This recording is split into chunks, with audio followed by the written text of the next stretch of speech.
Okay. กันเลยบุครับ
So that we can commence with our business. Let us take our seats.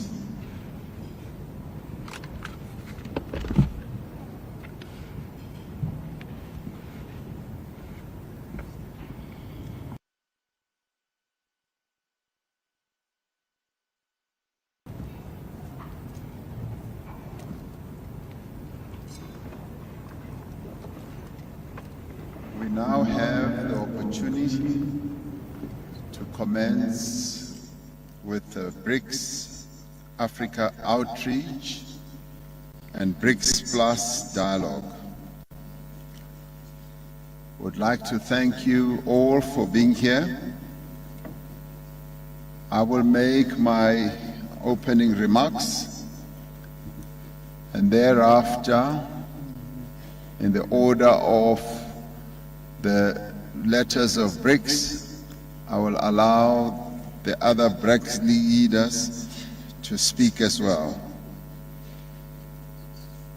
Your Excellency, Mr. Antonio Guterres, the Secretary General of the United Nations, Your Excellency, President Azali Assoumani, President of the Union of the Comoros and Chair of the African Union, Your Excellencies, leaders of BRICS nations, Excellencies, leaders of Africa and the Global South leaders,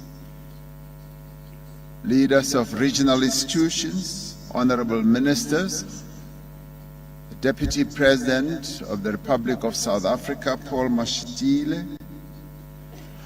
It is a great honor to welcome you all to South Africa for the BRICS outreach and BRICS Plus dialogue. When reflecting on the purpose and the role of BRICS in the world today, we recall the Bandung Conference of 1955, when Asian and African nations demanded a greater voice for the developing countries in world affairs. The conference called for the recognition of the equality of all nations, both large and small. We still share that common vision of a fair and a just world. We still seek to overcome polarity and division We want a world without barriers between North, South, East, and West. We still seek a world in which we work together, underpinned by mutual respect. Through the 15th BRICS Summit and this dialogue, we should strive to advance the Bandung spirit of unity, friendship, and cooperation. In South Africa, we have a word that we use to describe friendship, cooperation, and we call that Ubuntu. Ubuntu is a practice based on the understanding that our success, our prosperity, and well-being depends on the success, prosperity, and well-being of others. That is why we also use another South African term about our identities, whilst respecting the identities of others. We often say, I am because you are. And that is a recognition, and that is the respect that we want to accord to one another. We see the BRICS partnership as a catalyst for global growth and development and response to the needs of all nations. It is the right of Africa and the entire global South to fully reap the benefits of global trade and investment.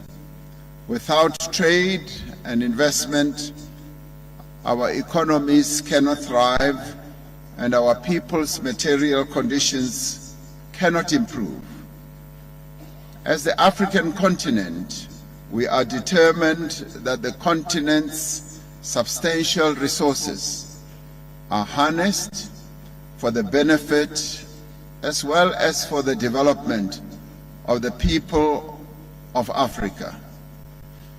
The African Continental Free Trade Area, once fully operational, will unlock the benefits of the continental market and generate substantial opportunities for African countries, but also for other countries. To make use of these opportunities, Africa is looking to BRICS partnership to unlock infrastructure and development financing. This was part of the founding vision of the new development bank. This bank is playing a leading role in efforts to increase the resilience of the global South and to bring fairness to the global trading system, the financial system, and to strengthen BRICS currencies. We have to reform global economic, financial, and political, as well as the multilateral trading system, so that we can create a conducive environment for fair trade. While many countries of the global South are seeking significant progress in industrialization, in technological development, in innovation, and the digital economy, they are not fully reaping the economic benefits of their efforts. By working together, by sharing skills and capabilities, by mobilizing resources, we will be able to give renewed impetus to the global growth and sustainable development. We need to move beyond expressions of solidarity towards inclusion, mutually beneficial economic cooperation as well. We trust that this dialogue that is being attended by some 65 countries will provide leadership, vision, and hope as we strive together for a better Africa and for a better world. It is for this reason that I welcome you all warmly, and I welcome you all on behalf of the BRICS leaders who have just issued their declaration, which outlines a number of important aspects. The BRICS leaders have also taken a decision to expand the BRICS membership, and that announcement having been made, we welcome those new members, but at the same time, that is the first phase, and other phases will follow, and we welcome various other countries in the partnership of the BRICS countries. So thank you very much, and thank you for being here. I thank you.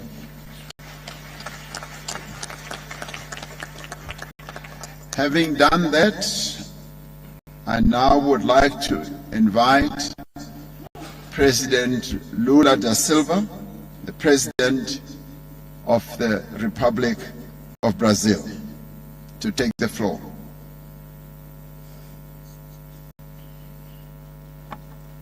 Obrigado, Presidente Ramaphosa.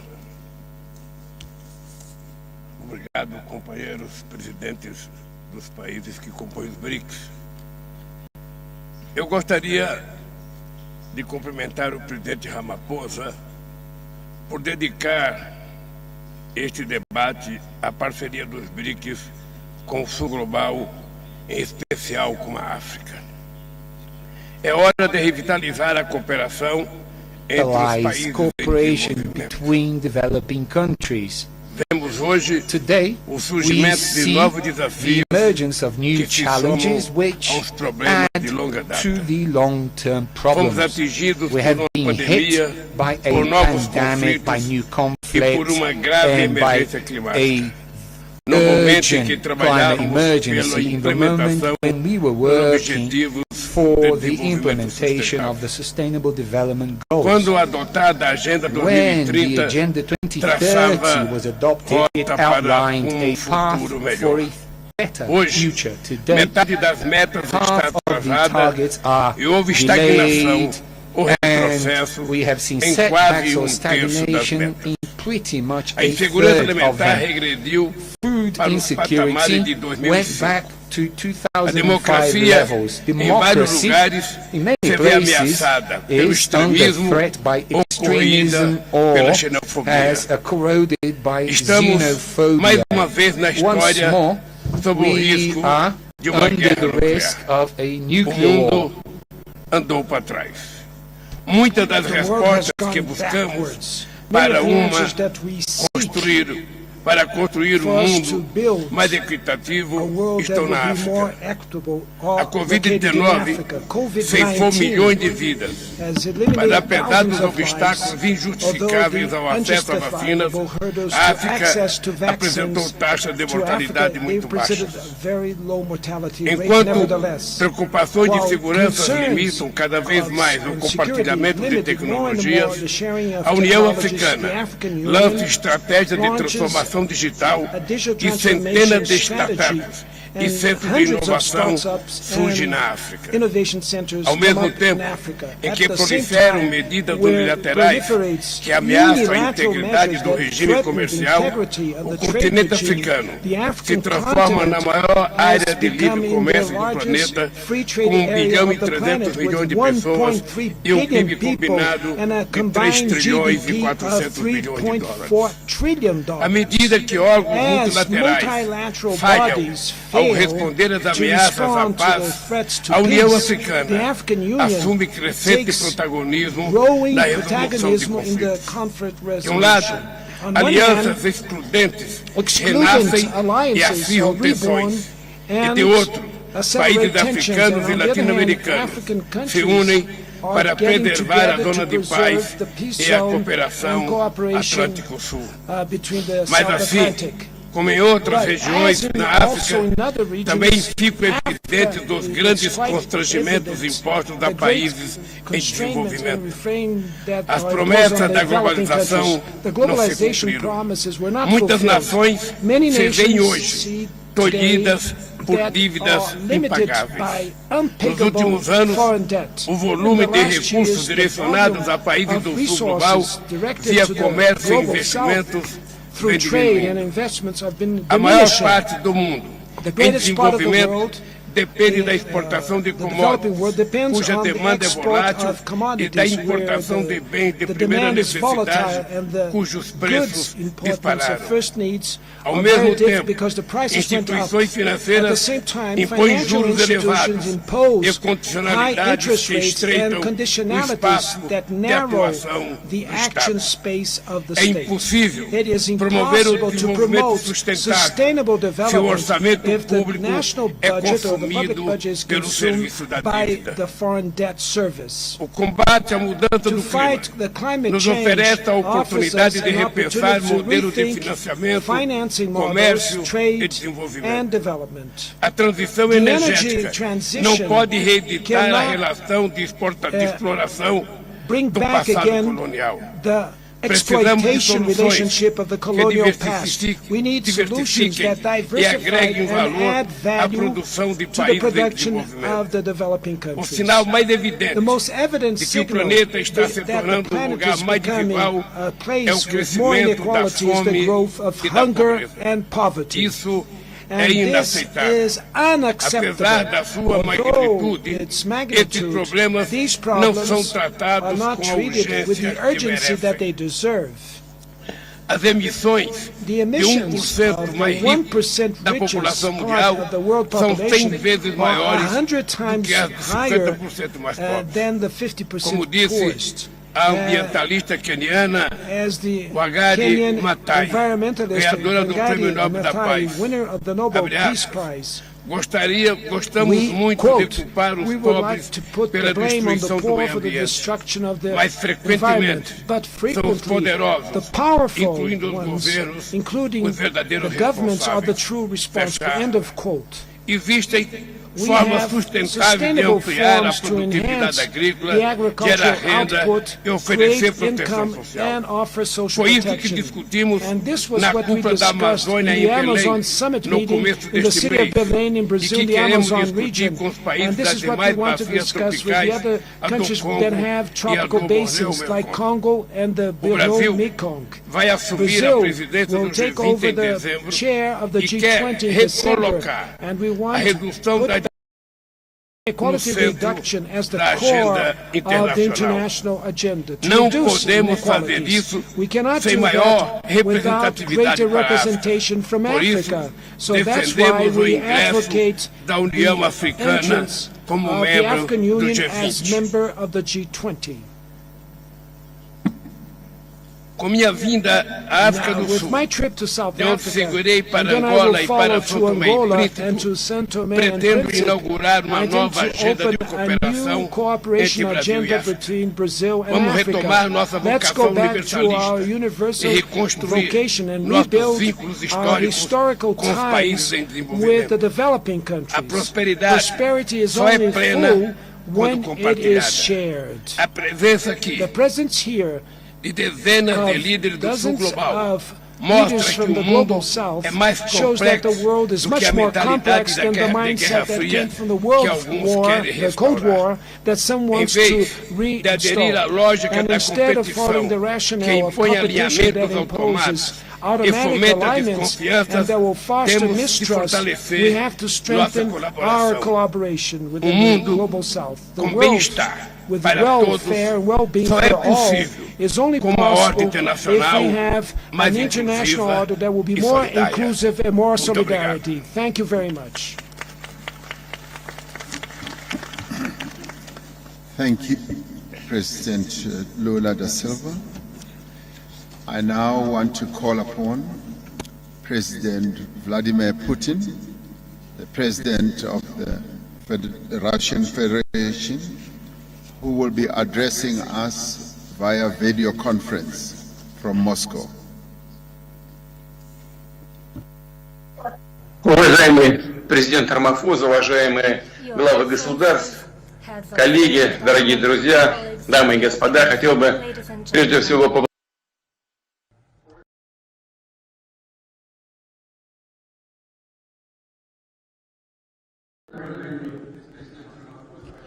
Your Excellencies, heads of state and government, colleagues, dear friends, ladies and gentlemen. At the outset, I would like to express my gratitude for the South African chairship for the arrangement of this representative summit of the BRICS Plus outreach. This format of communication is of utmost importance. It offers us a great opportunity to discuss in substance the relevant topics of mutual interest with those countries who largely share the attitudes of the five with the like-minded states. It's my pleasure to welcome all of you, dear friends. We all stand for the building of a new multipolar world order, a one that is truly balanced and takes into account the sovereign interests of as many nations as possible, and opens possibilities for implementation of various development models while making it possible to preserve national cultures and identities and traditions. Let me stress, BRICS is not competing with anyone and is not opposing itself to anyone, but it's also obvious that this objective process, the process of emerging of a new world order, still has fierce opponents who try to slow down this process to contain the emergence of new independent centers of development in the world. The countries of the so-called Golden Billion are doing everything in order to preserve the previous unipolar world order. They are comfortable with it. It benefits them. They try to substitute the world order by the rules-based order, although no one has seen these rules. And they use these rules for their narrow interests, and they adjust them to fit their political interests at any time in accordance with the interests of certain states. In fact, it is the same colonialism in a new package. By the way, it doesn't look so good, and modern-day colonizers, under the guise of benign mottos of human rights and so on, try to resolve their problems at someone else's extent by pumping out resources of someone. On one hand, they pump out huge resources, and on the other hand, they create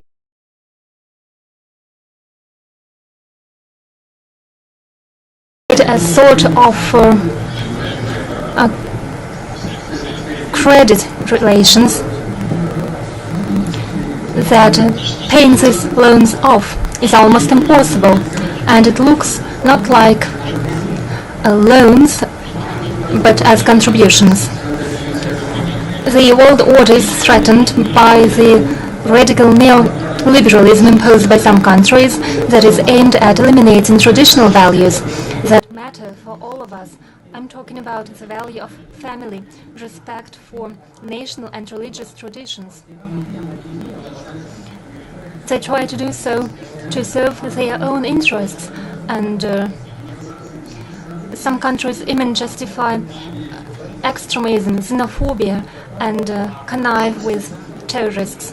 The global majority, represented by countries present here, is getting increasingly tired of all sorts of pressure or manipulations. But it is ready for equal and mutually respectful cooperation.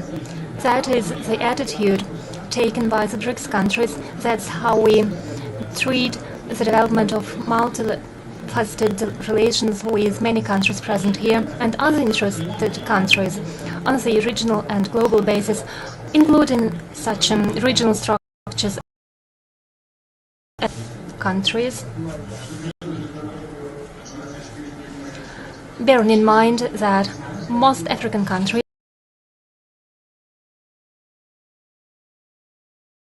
participate in today's event, today BRICS focus is on Africa. And we in Russia can only welcome it. We believe it is right, especially so as it is the Republic of South Africa that holds the chairship. Many dear friends, we met with many of you quite recently in St. Petersburg at the second Russia-Africa summit, where we held constructive discussions. In St. Petersburg, we reaffirmed that Russia and Africa have ever stronger friendly ties and mutually beneficial relations. The foundation for these relations was laid in the times when the African continent was struggling for its independence. We value that African countries have a friendly attitude to the Russian continent. We will actively promote ties, translate them in practical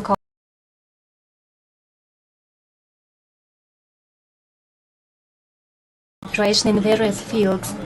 Our particular focus lies on providing African countries and the world market with grain and fertilizers. We have all opportunities to make our contribution to the global efforts to resolve the hunger problem and not to allow the food crisis. So we can only welcome that for the second year in a row we have record crop yields. And as I already mentioned, in the coming months, as a priority assistance project, we'll allocate 25 to 50 tons of grain to African countries, and we'll ship it free of charge. That's what we mentioned in St. Petersburg. Right now we are concluding negotiations with our African countries on these issues. We are doing so despite the obstacles created by others, in particular illegitimate sanctions imposed against our exports that complicate insurance and settlement processes. Our African friends can rush to support the countries most in need. Russia takes a responsible attitude to its obligations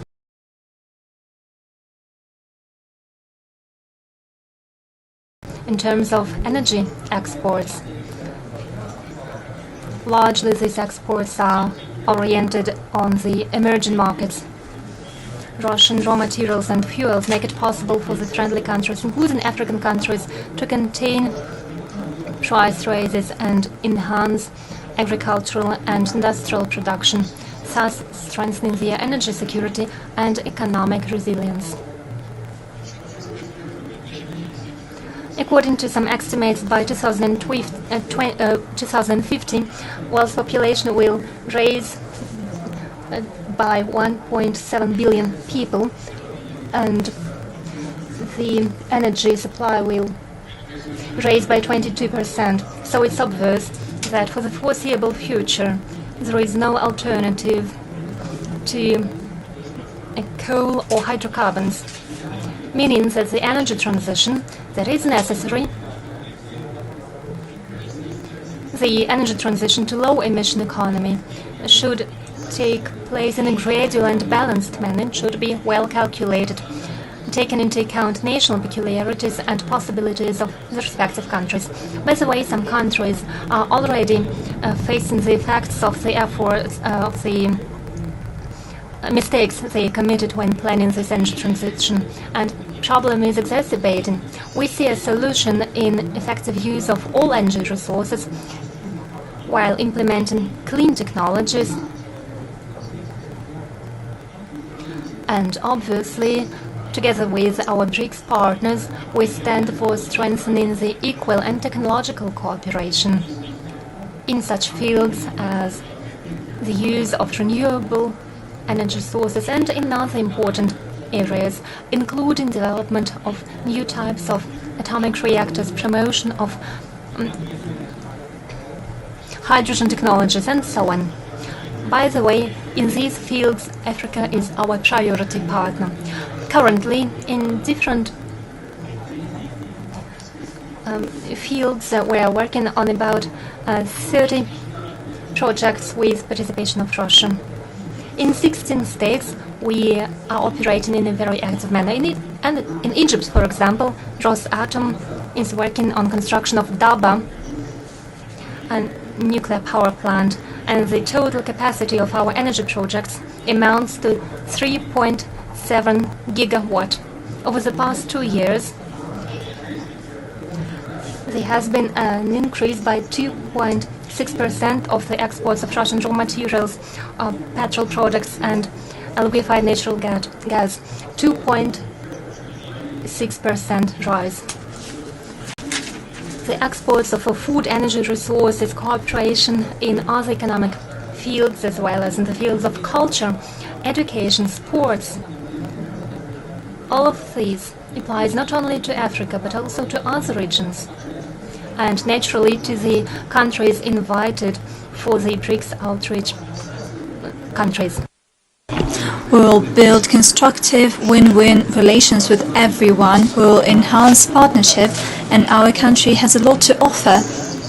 In this regard, let me note that next year, Russia will assume BRICS chairship, and upon instruction of our colleagues, we will ensure the working conditions and the work with the countries that cooperate with us within the BRICS Plus and BRICS outreach formats.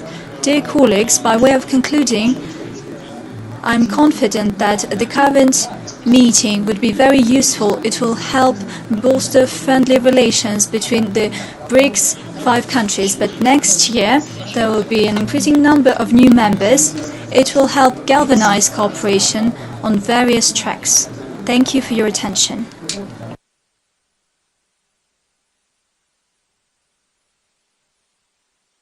Very much, President Putin. I now want to call upon Honorable Prime Minister of India, Mr. Narendra Modi, to take the floor.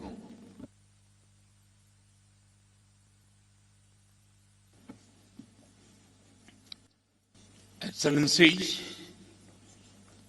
Africa की भूमि पर आप सभी मित्रों के बीच उपस्थित होकर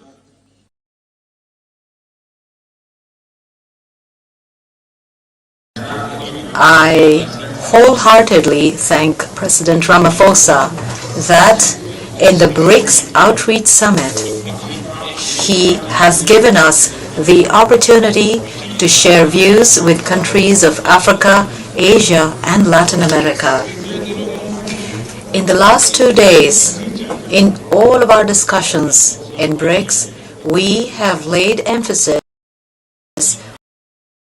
on the according special attention to these issues. BRICS is in need of the current times.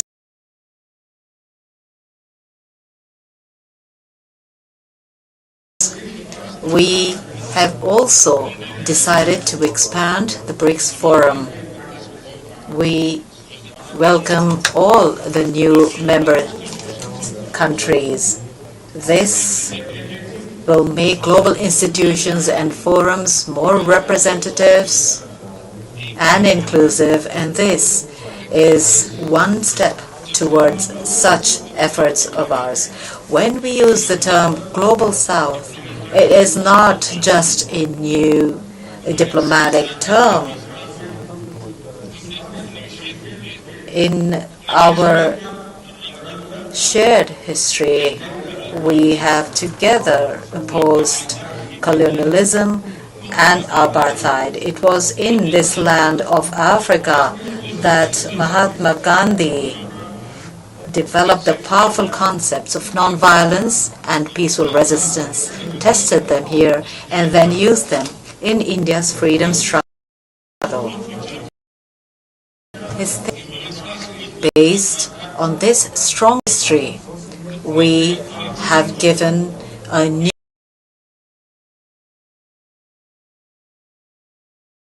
new shape to our modern relations.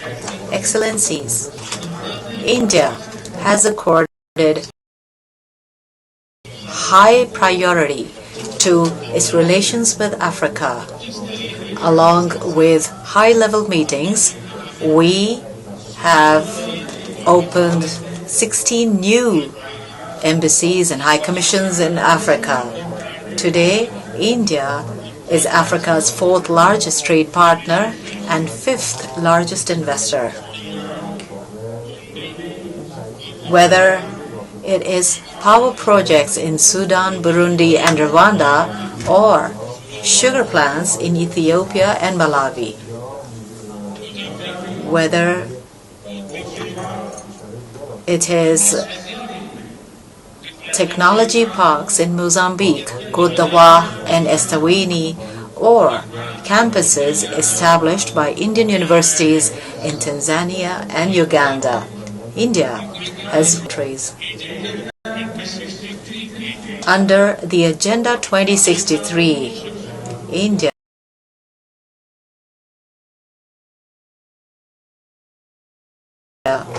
we have granted more than 15,000 scholarships in the area of tele-education and telemedicine. We have constructed defense academies and colleges in Nigeria, Ethiopia, and in Tanzania. Botswana, Namibia, we have deployed teams to Botswana, Namibia, Uganda, Lesotho, Zambia, Mauritius, Seychelles, and Tanzania to provide training. Approximately 4,400 Indian peacekeepers, that include women as well, are contributing to restoring peace and stability in Africa. In the fight against terrorism and piracy as well, we are also working together with African countries. During the difficult times caused by the COVID pandemic, we supplied food products and vaccines to several countries. We are now also working together with African countries on joint manufacturing of COVID and other vaccines. Whether it is cyclones in Mozambique and Malawi or floods in Madagascar, India has always stood shoulder to shoulder with Africa as a first responder. Excellencies, from Latin America to Central Asia, from West Asia to Southeast Asia, from the Indo-Pacific to the Indo-Atlantic, India sees all countries as one family. Vasudhaiva Kutumbakam, which means the whole world is a family, has been for thousands of years the basis of our lifestyle. This is also the theme of our G20 presidency. In order to mainstream the concerns of the Global South, we have invited 3 African countries and several developing countries as guest countries to the G20 summit. India has also proposed permanent membership of the African Union to the G20. Excellencies, I believe that BRICS and all the friendly countries present here today can work together to strengthen a multipolar world. In order to make global institutions representative and to keep them relevant, they can help ensure progress in their reforms. Counter-terrorism, environment security, climate action, cyber security, food and health security, energy security, building resilient supply chains are matters we all have equal interest in.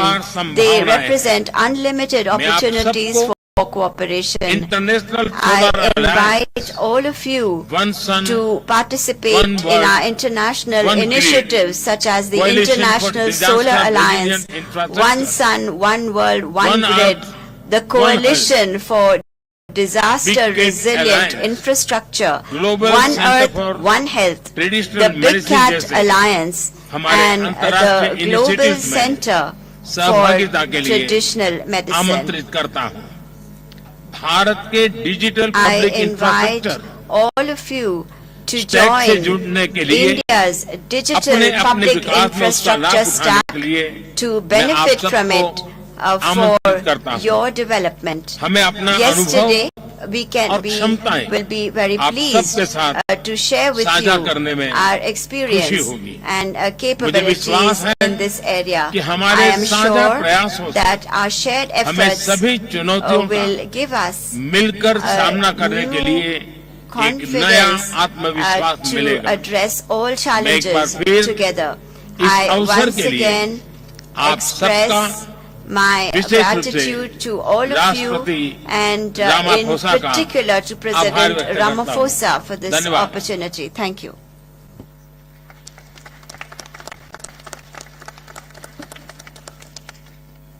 Thank you very much, Prime Minister Modi.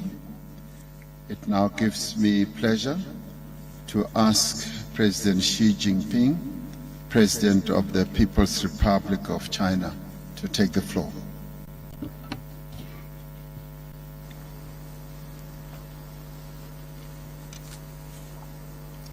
尊敬的拉玛福萨总统， Your Excellency 尊敬的各位 President 同事， Ramaphosa, dear colleagues, 感谢拉玛福萨总统 Let me 组织 begin 这次对话 by 会， thanking President Ramaphosa 很 for 高兴 preparing the dialogues. 同各位 I 嘉 am 宾会 delighted 面， to join you 共 all 商 in this 全球 discussion 发展大 on 计。 global development.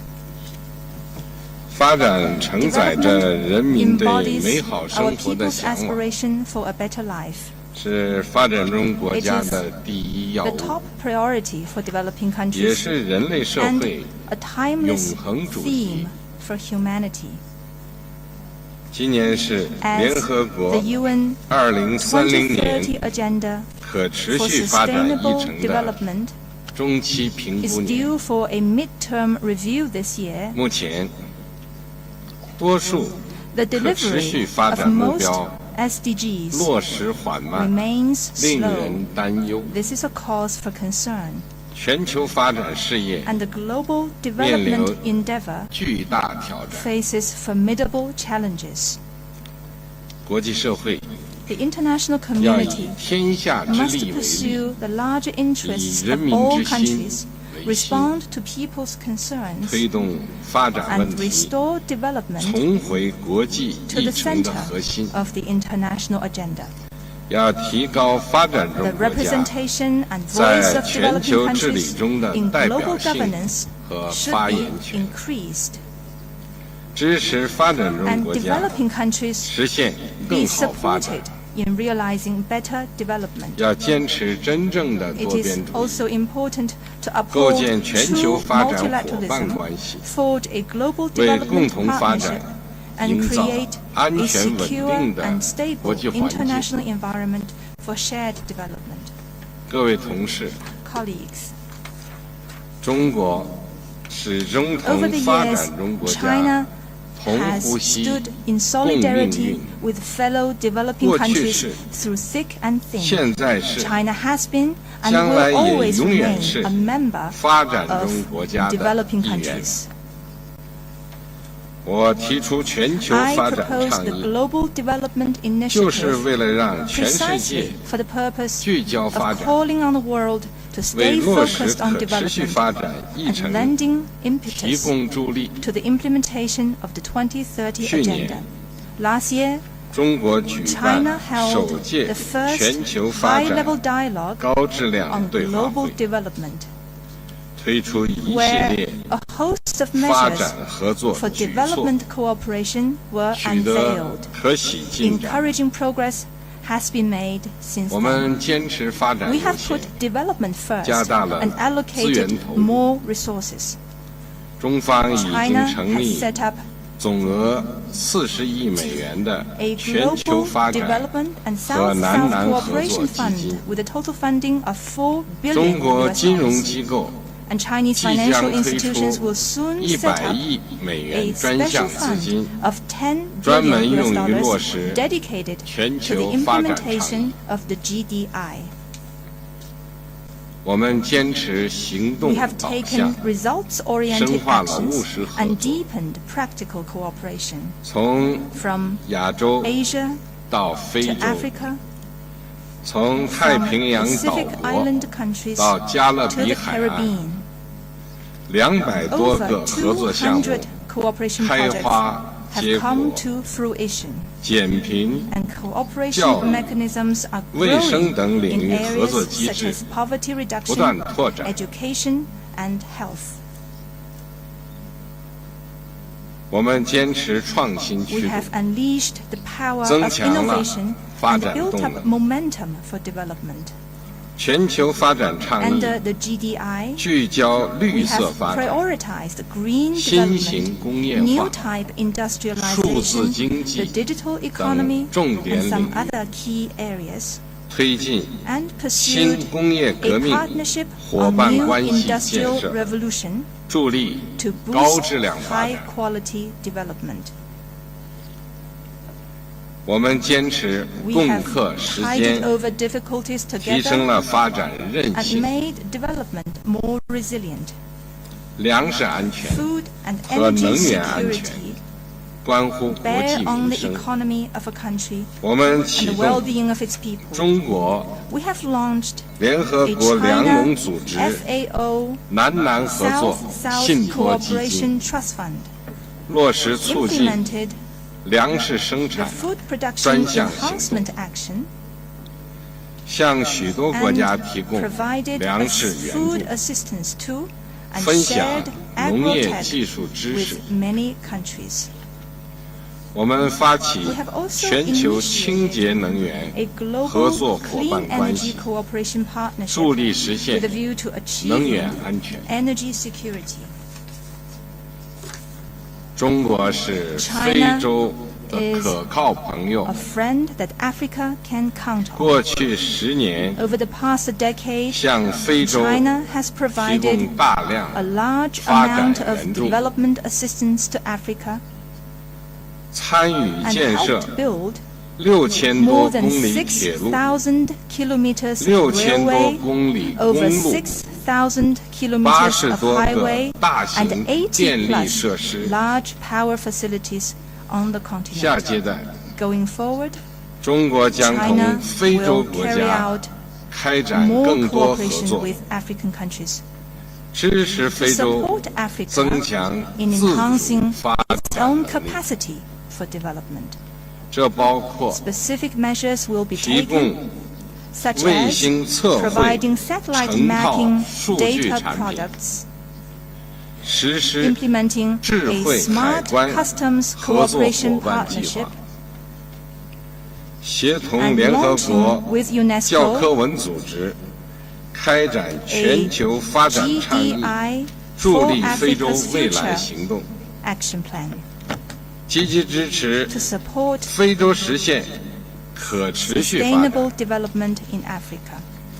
各位同事， Colleagues, 激励之所举， the Chinese 则 adage 无往 reads, 不胜也。 victory is ensured when people 众 pool 志 their 之所 strength. 为， Success is 则 secured 无 when 不成 people 也。 put their heads together. 让我们坚定信 Let 心 us，stay committed 众志 and 成城， united 携手 to 构 build 建 a community 发展 of 共 shared 同体， development 不让 and 任 make 何一个 sure 国家 that in the process 在世界现代化 global 进程中 modernization, 掉 no 队。 country is left 谢谢大家。 behind. Thank you.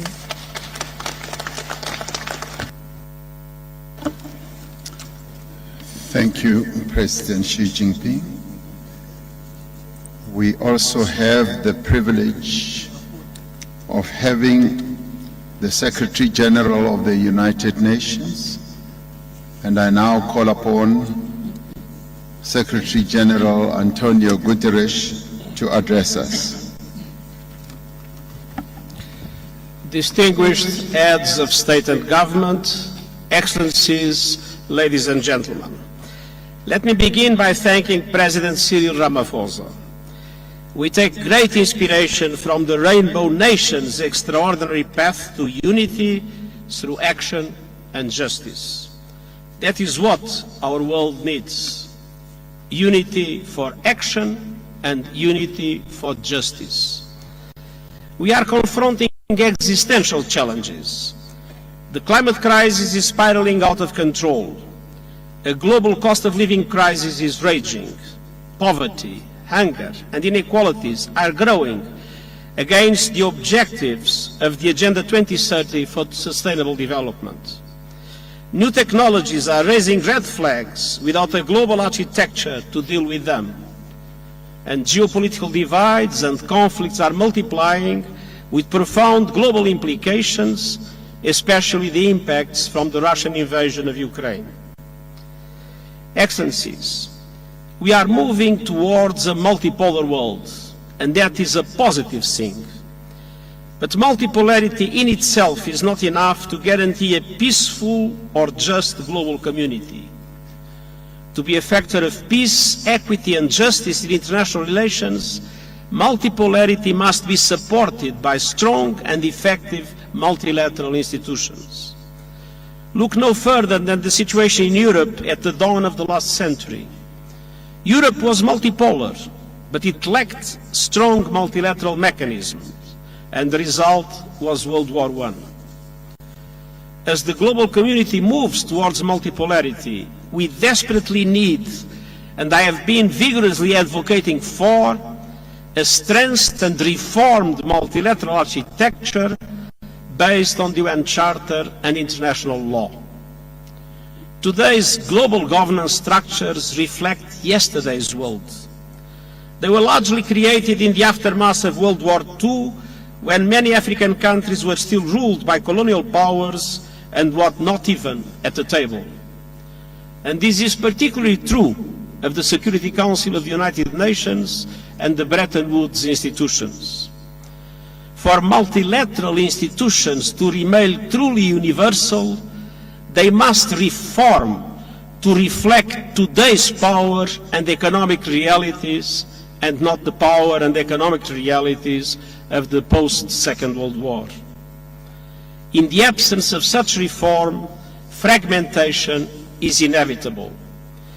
And we cannot afford a world with a divided global economy and financial system, with diverging strategies on technology, including artificial intelligence, and with conflicting security frameworks. The IMF estimates that such a fracture could cost 7% of global GDP, a cost that would be disproportionately borne by low-income countries, mainly in Africa. And so I've come to Johannesburg with a simple message. In a fracturing world with overwhelming crises, there is simply no alternative to cooperation.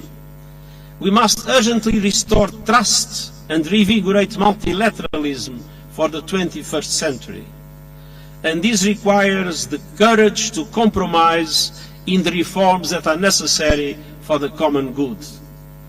And it requires full respect for the UN Charter, international law, universal values, and all human rights, social, cultural, economic, civil and political. And it requires much greater solidarity. Of course, none of this is easy, but it is essential. And it is essential especially for Africa. The African continent, a historic victim of slavery and colonialism, continues to confront grave injustices. On average, African countries pay 4 times more for borrowing than the United States and 8 times more than the wealthiest European countries. And African countries accounts for just 4% of global greenhouse gas emissions, but it is an epicenter of climate chaos, suffering disproportionately impacts of climate change. And so looking ahead, I saw 2 priorities for action and justice. First, on the economic front. Redesigning today's outdated, dysfunctional and unfair global financial architecture is essential, but I know it won't happen overnight. Yet we can and must take practical action now. The Sustainable Development Goals stimulus I have proposed, an effective debt workout mechanism, and other steps necessary to multiply the resources available for developing countries are vital for sustainable development in Africa and to give options to African governments to support the development of their peoples. We must also drastically step up climate action and climate justice. I have put forward the Climate Solidarity Pact, in which developed countries provide financial and technical support to help emerging economies in Africa and beyond to promote an equitable and just transition to renewable energy. And I have presented an acceleration agenda to boost these efforts, with developed countries committing to reach net zero emissions as close as possible to 2040 and developing countries as close as possible to 2050. And developed countries must also finally keep their promises to developing countries by meeting the 100 billion goal, doubling adaptation finance, replenishing the Green Climate Fund, and operationalizing the Loss and Damage Fund this year. And as a matter of justice, Africa must be considered a priority in all these efforts. Excellencies, we will not solve our common challenges in a fragmented way. Together, let us work to advance the power of universal action, the imperative for justice, and the promise of a better future, and I thank you.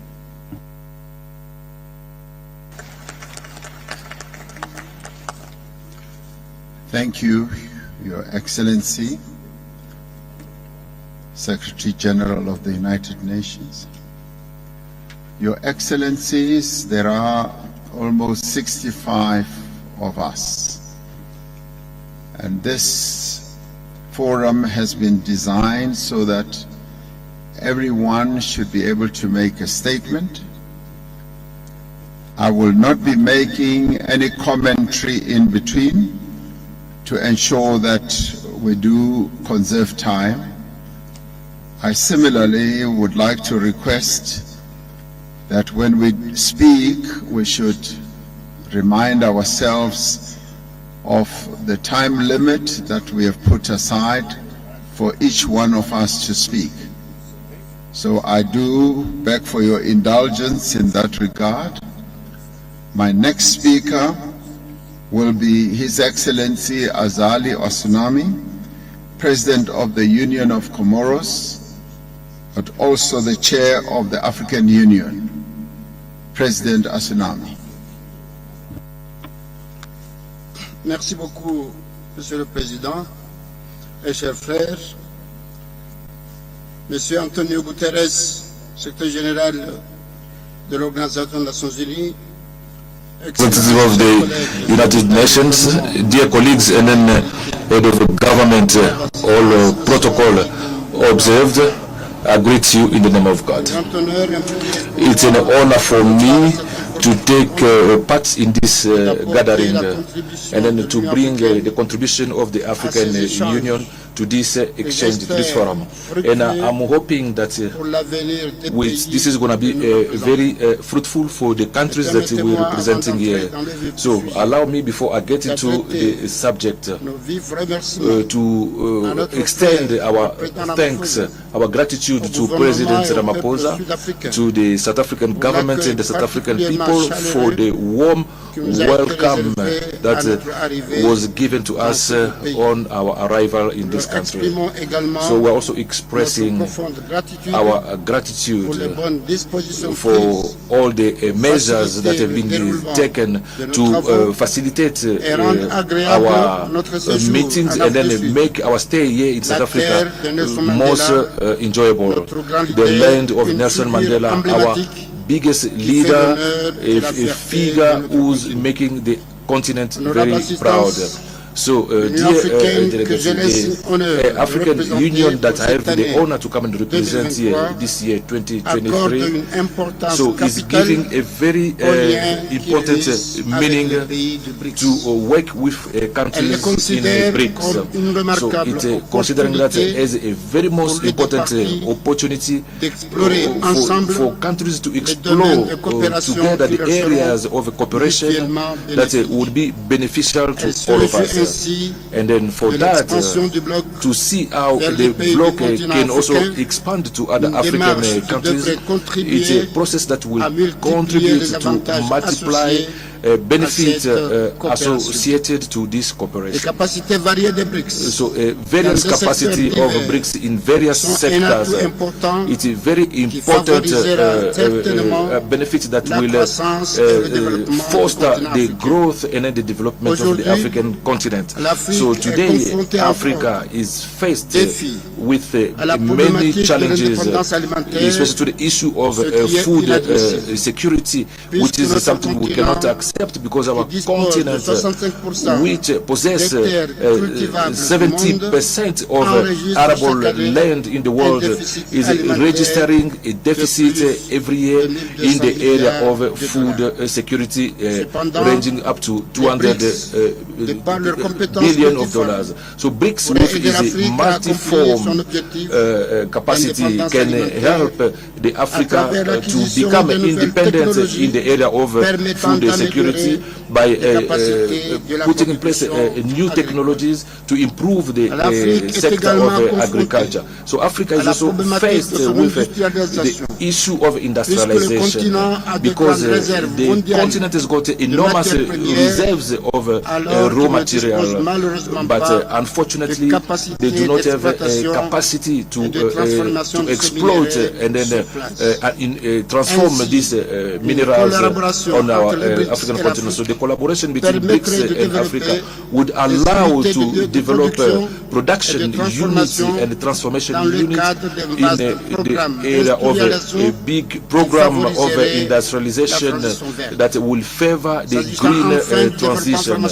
Finally, on the pharmaceutical sector, BRICS has got a capacity to develop a partnership with Africa in order to promote research in the pharmaceutical area, but as well encourage the increase of pharmaceutical products. The example of vaccines in South Africa, especially during COVID, that has demonstrated that African countries, not only they've got techniques and necessary technologies, but they also have a capacity to contribute to the world effort to improve the.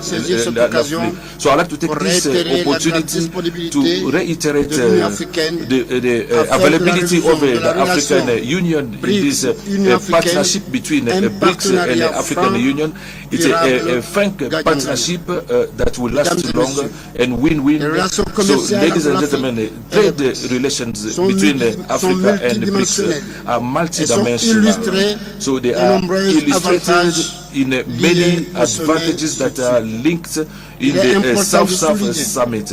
It's important to underline that the BRICS represent one of the major trade partners in our continent, and our economic weight constitutes it is something major that cannot be compared with something else in the world. So African countries will wish in the area of this partnership and then funding that will be created by BRICS, such as the new development bank, which the objective is to fund development projects while underlining sustainability. At the moment where our continent is trying to go through some reforms in world financial infrastructure, we are urging BRICS to play a role of a pressure group for those reforms and also reform structural reforms and the world financial architecture are very important to respond to the needs that are not being taken account into the world architecture.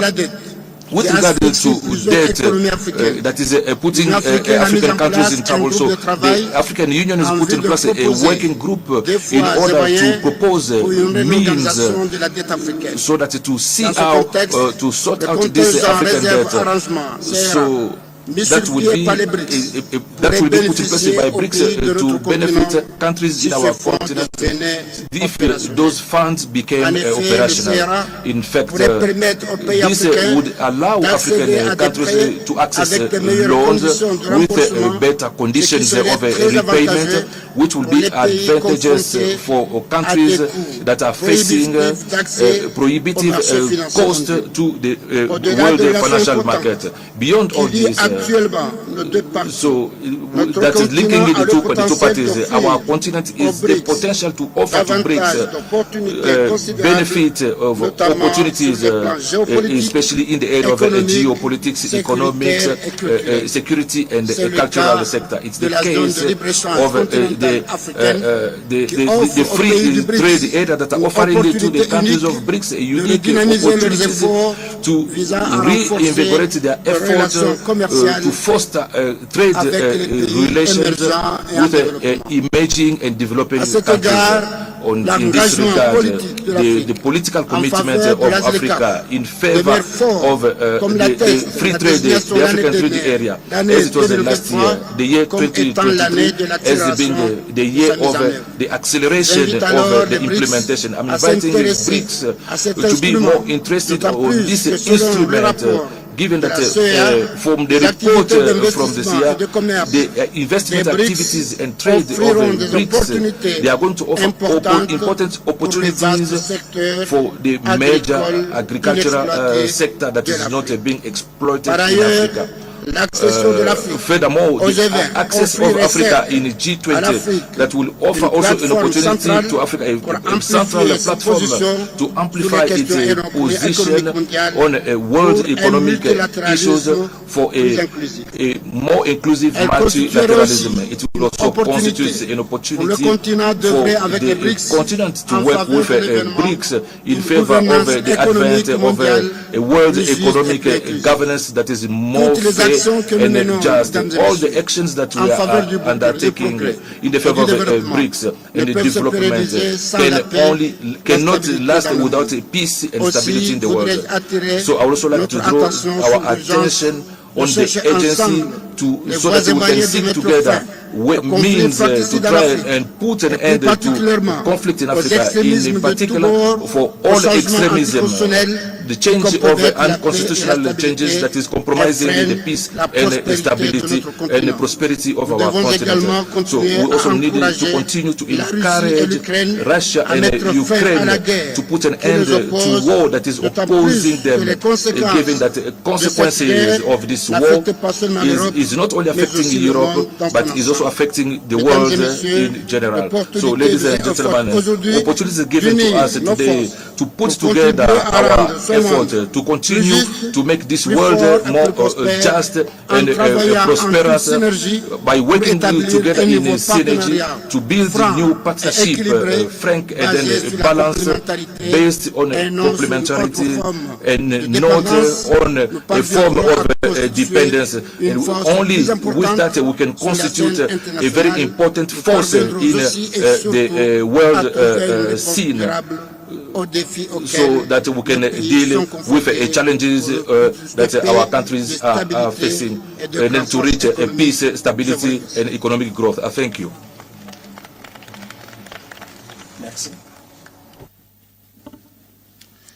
Thank you, President Asunami. I now want to call upon His Excellency President Evariste Ndayishimiye, President of Burundi, and also the Chair of the East African Community. President. Merci, Excellence. Thank you, Your Excellency, Mr. Cyril Ramaphosa, President of South Africa. Dear brother, Excellence, Head of State and Government, member and friend of BRICS, Your Excellency Antonio Guterres, Secretary General of United Nations, Excellencies, ladies and gentlemen, and participants, all protocol observed. I render grace, I say grace to God who has all gathered us in this space in Johannesburg. Allow me to express my deepest gratitude to the government and to the South African people for having invited my government. The theme with the impulsion of Africa at the center of exchange, as well have for the warm welcome to my and my delegation. Excellency, ladies and gentlemen, this summit comes at a particular moment. The world is experiencing an economic crisis, geopolitical and security as well. This summit offers soutenu par leurs nombreux amis, de réfléchir à une réponse collective face aux défis contemporains, en réaffirmant les principes de respect et de compréhension mutuelle, d'égalité, de solidarité, d'ouverture et d'inclusion. Contrairement à ce que certains peuvent penser, moi je considère que la coalition des BRICS est une voie d'accélérer les projets concrets et communs et d'élargir le cercle d'amis et à des membres. Cette coalition vient pour créer l'ordre dans la diversité afin de faire face aux défis mondiaux de ce moment. Le Burundi souscrit aux principales conclusions et recommandations issues des réunions informelles sectorielles visant la promotion de la coopération sud-sud, le renforcement des partenariats mutuellement bénéfiques avec l'Afrique dans un monde multipolaire et dans le cadre de la zone de libre-échange africaine. L'approfondissement du multilatéralisme progressiste, la stimulation des réformes de la gouvernance et des institutions mondiales. Excellences, Mesdames, Messieurs, le Burundi a la ferme conviction que son indépendance ne peut être effective sans une réelle indépendance économique. C'est pourquoi, sur base des opportunités que le Burundi offre, nous nous sommes fixés une nouvelle vision. Faire du Burundi un pays émergent à l'horizon 2040 et un pays développé à l'horizon 2060. Cette vision repose sur l'engagement de l'État burundais à développer et à diversifier l'économie nationale et à stimuler la production afin d'augmenter considérablement les exportations. Pour y parvenir, le Burundi veut nouer et renforcer des partenariats fructueux et mutuellement bénéfiques avec les membres et amis du BRICS pour améliorer nos performances. Dans le secteur minier, le sous-sol burundais reste inexploité. C'est pourtant l'un des secteurs prometteurs sur lequel le Burundi mise pour réaliser une percée économique. La technologie et l'industrie manufacturière restent les grands défis de mon pays, malgré une main-d'œuvre abondante. Je réitère ma disponibilité du gouvernement du Burundi à coopérer pleinement avec les partenaires sérieux qui souhaitent appuyer les efforts du développement et investir au Burundi. Pour accélérer le développement socio-économique du Burundi, nous espérons une fructueuse collaboration avec la nouvelle banque de développement afin d'accroître la production d'énergie, le développement des infrastructures, l'économie numérique, la gestion et l'exploitation des ressources naturelles. Excellences, Mesdames, Messieurs, Je suis venu participer à ce sommet des BRICS parce que je crois fermement qu'il constitue un tournant dans la marche du monde, un nouveau chapitre dans l'histoire de l'économie mondiale, dans la mesure où il couvrira de nouvelles opportunités basées sur de nouveaux paradigmes. Il y a beaucoup à dire dans de telles circonstances, mais permettez-moi d'en mentionner à cette heure où des changements significatifs se produisent dans le monde. Mon pays est du côté de ceux qui appellent à des réformes de la gouvernance mondiale, en particulier dans les institutions décisionnaires telles que le Conseil de sécurité des Nations Unies. Nous espérons que la voix des membres et amis du BRICS sera enfin entendue. Excellences, Mesdames, Messieurs, en conclusion, mon pays réaffirme son engagement à jouer son rôle dans la construction d'un ordre mondial fondé sur la primauté du droit, un monde pacifique, équitable et prospère. Nous renouvelons également nos vifs remerciements à tous les États membres des BRICS pour l'aimable invitation à participer à ce sommet dont les conclusions seront sans aucun doute bénéfiques pour les BRICS et l'Afrique et le monde. Je vous remercie de votre aimable attention.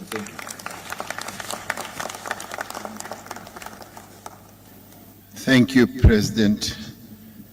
I now want to call upon His Excellency President Miguel Díaz-Canel, the President of the Republic of Cuba, also Chair of the Group of 77. President Canel. Su Excelencia Cyril Ramaphosa, Presidente de la República de Sudáfrica, distinguidos jefes de Estado y de Gobierno y demás jefes de delegaciones, estimados participantes. Es un alto honor y un privilegio participar en una cumbre de BRICS, un mecanismo de integración que por su novedad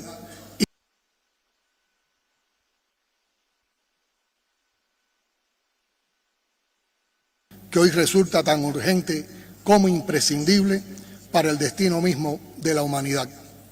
Valoramos mucho que esta cita acontezca en tierras africanas, cuna de una parte de nuestros ancestros que alimenta de forma fundamental la esencia misma de la identidad cubana. La satisfacción es aún mayor porque nos trae a Sudáfrica, país al que nos unen históricos lazos de hermandad.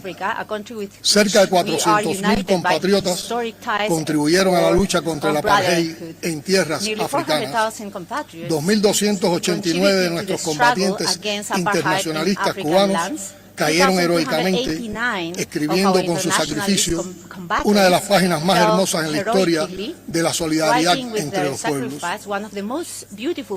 Quiero citar y recordar un conocido refrán africano: las huellas de los que caminaron juntos jamás se podrán borrar.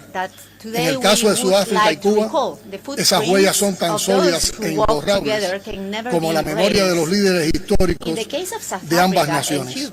Jamás podremos olvidar el abrazo de Nelson Mandela y Fidel Castro al encontrarse aquí y exigirse mutuamente el reencuentro, como solo ocurre entre hermanos muy entrañables. Asisto a este diálogo con la enorme responsabilidad que representa para Cuba presidir el grupo de los 77 y China, la más amplia y diversa agrupación de naciones en desarrollo. Somos 134 países, 2/3 de los miembros de la Organización de Naciones Unidas, donde vive casi el 80% de la población del planeta, enfrentando los desafíos colosales de un mundo cada día más desigual, en el que se han multiplicado la exclusión y la pobreza después de 2 años de pandemia, seguidos de dramáticos conflictos.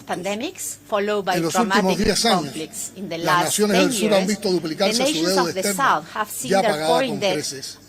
Aumentan las medidas coercitivas unilaterales Más de 3.000 millones de personas se ven afectadas por la degradación de los ecosistemas.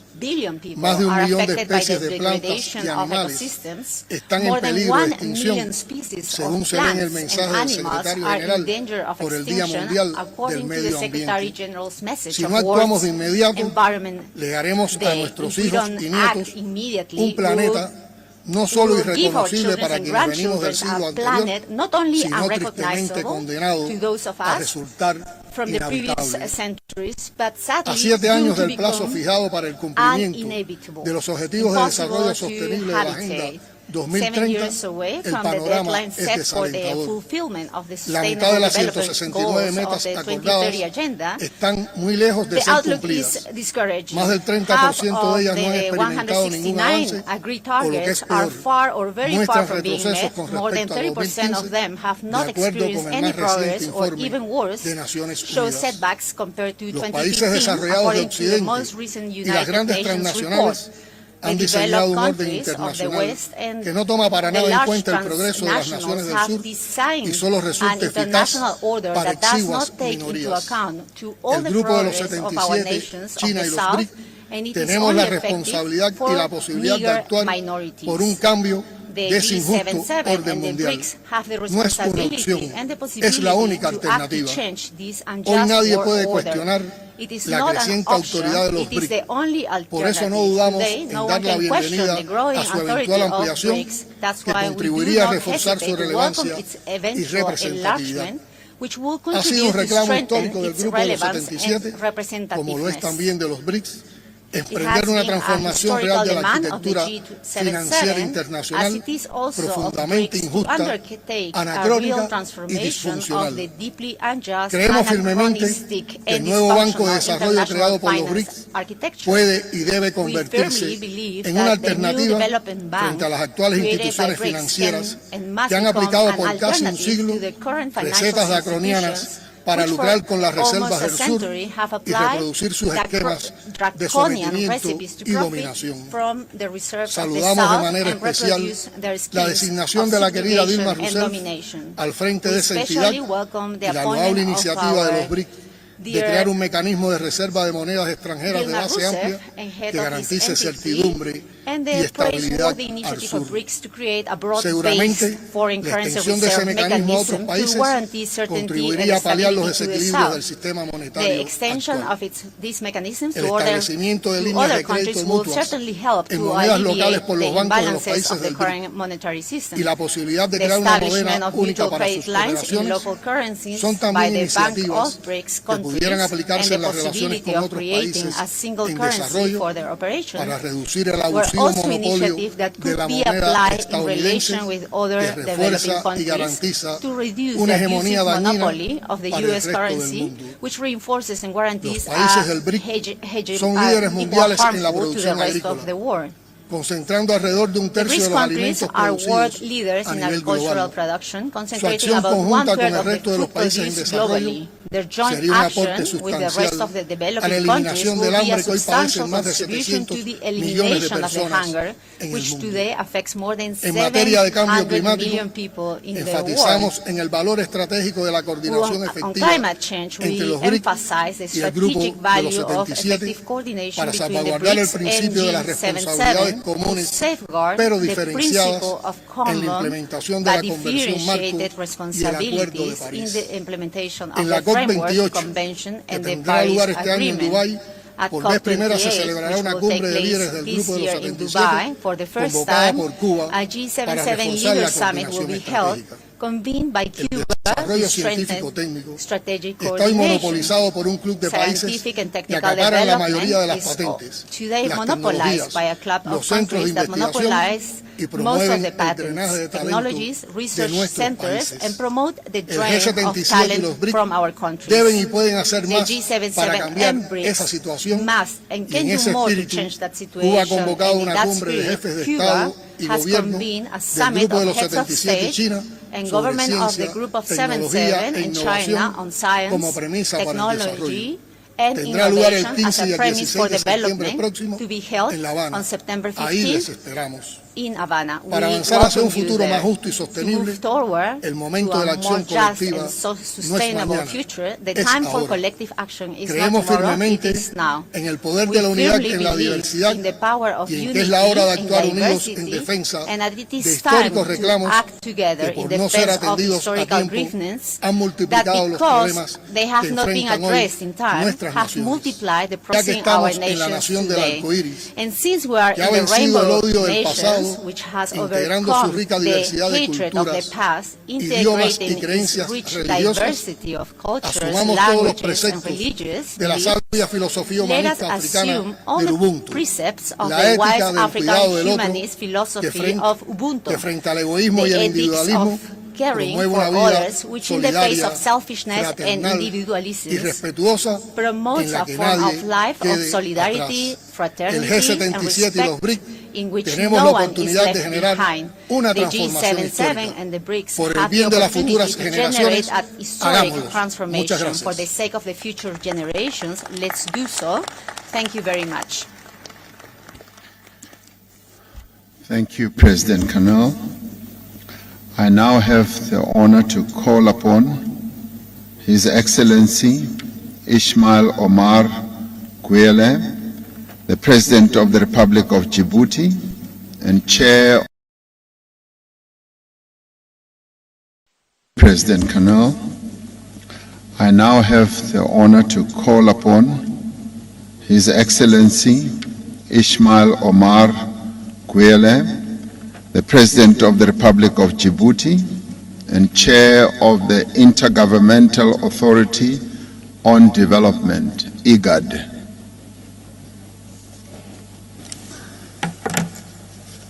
Thank you, Chair. Bismillah ar-Rahman ar-Rahim. His Excellency Cyril Ramaphosa, President of the Republic of South Africa, Excellencies, heads of states and governments, distinguished guests, leaders and guests. Firstly, I would like to express my appreciations to His Excellency President Cyril Ramaphosa, the President of the Republic of South Africa, and the people of South Africa for their warm welcome and hospitality during our visit to this beautiful country. On behalf of all members of IGAD, as well as myself, I would like to extend my gratitude to you, Mr. Chairman, for inviting me to attend this 15th BRICS Summit held in Africa under African chairmanship with a focus on our continent. The partnerships between BRICS and Africa goes beyond convenience. It is a strategic imperative. Together, we have the power to reshape the landscape, promote inclusive growth, and eradicate poverty. By joining forces, we can create a world where no nation is left behind, where prosperity is shared equally, and where sustainable development becomes reality. Africa possesses resources, and when combined with the technological capabilities and investment potential of BRICS, it opens up unparalleled opportunities for both regions. By allocating resources to infrastructure, energy, agriculture, and manufacturing sectors, we can generate employment opportunities, enhance productivity, and uplift millions from poverty. This is a moment to seize in order to establish connections, promote trade activities, and enable technology transfer that will ensure Africa's emergence as a global economic powerhouse. Djibouti stands as a committed partner and ally to BRICS nations. We are also supporters of the African Union-led efforts toward economic integration through the implementation of the African Comprehensive Free Trade Agreement. It is a step that places Africa in its rightful position within the global order. We appreciate your efforts to advance and strengthen the partnership between BRICS and the continent.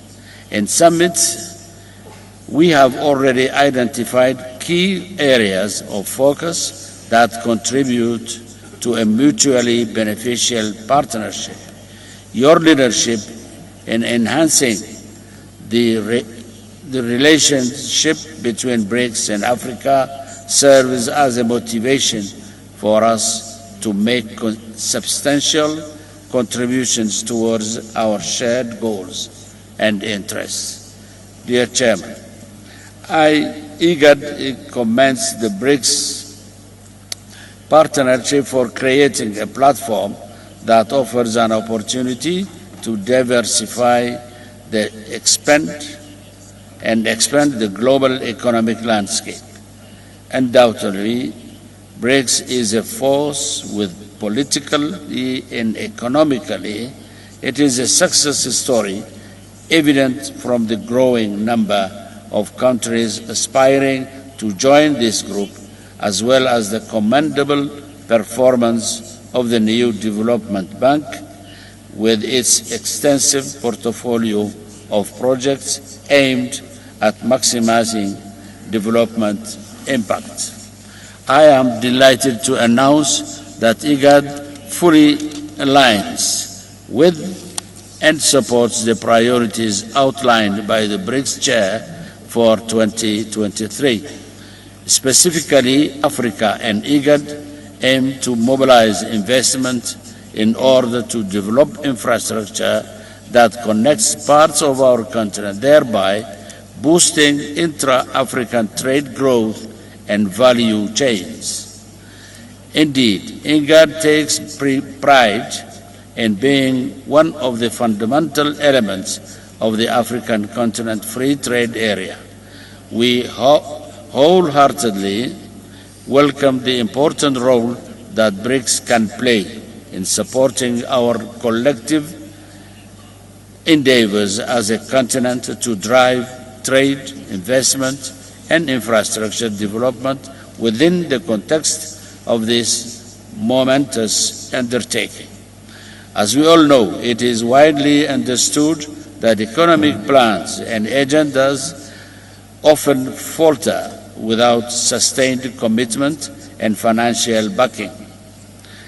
Therefore, we warmly embrace the opportunity to further explore and expand upon some of the ideas and decisions that were discussed during meetings of BRICS-Africa Outreach BRICS Plus Dialogue in 2013 and 2018.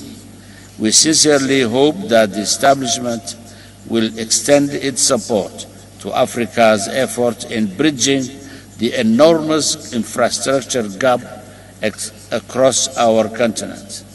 According to data from the African Development Bank, Africa requires an annual investment of $170 billion for comprehensive infrastructure improvements. The combination of external shocks that have disrupted progress in many countries, along with high borrowing costs and increasing debt service obligations, has made it challenging for our economies to attract new financial resources. Africa, with its resources, youthful population, and untapped potential, has become a symbol of hope and opportunity. It is a continent that has faced challenges but continues to rise with resilience and determination. Today, Africa finds itself at a turning point where it can unleash its potential and make substantial contributions to the global economy. Mr. Chairman, distinguished guests, At the core of the IGAD mandate is the obligation to strengthen multilateralism. Additionally, one of our principles is enhancing women's participation in peace process.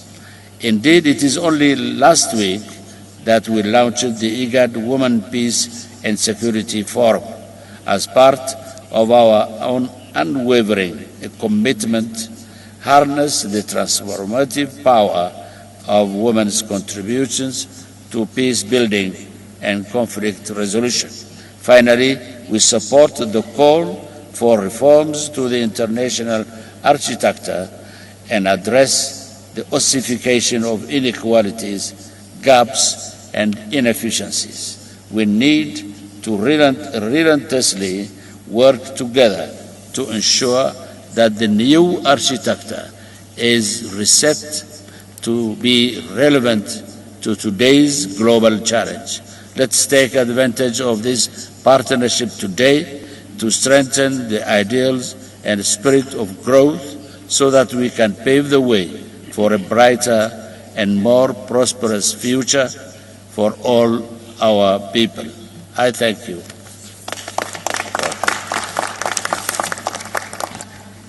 Thank you, President.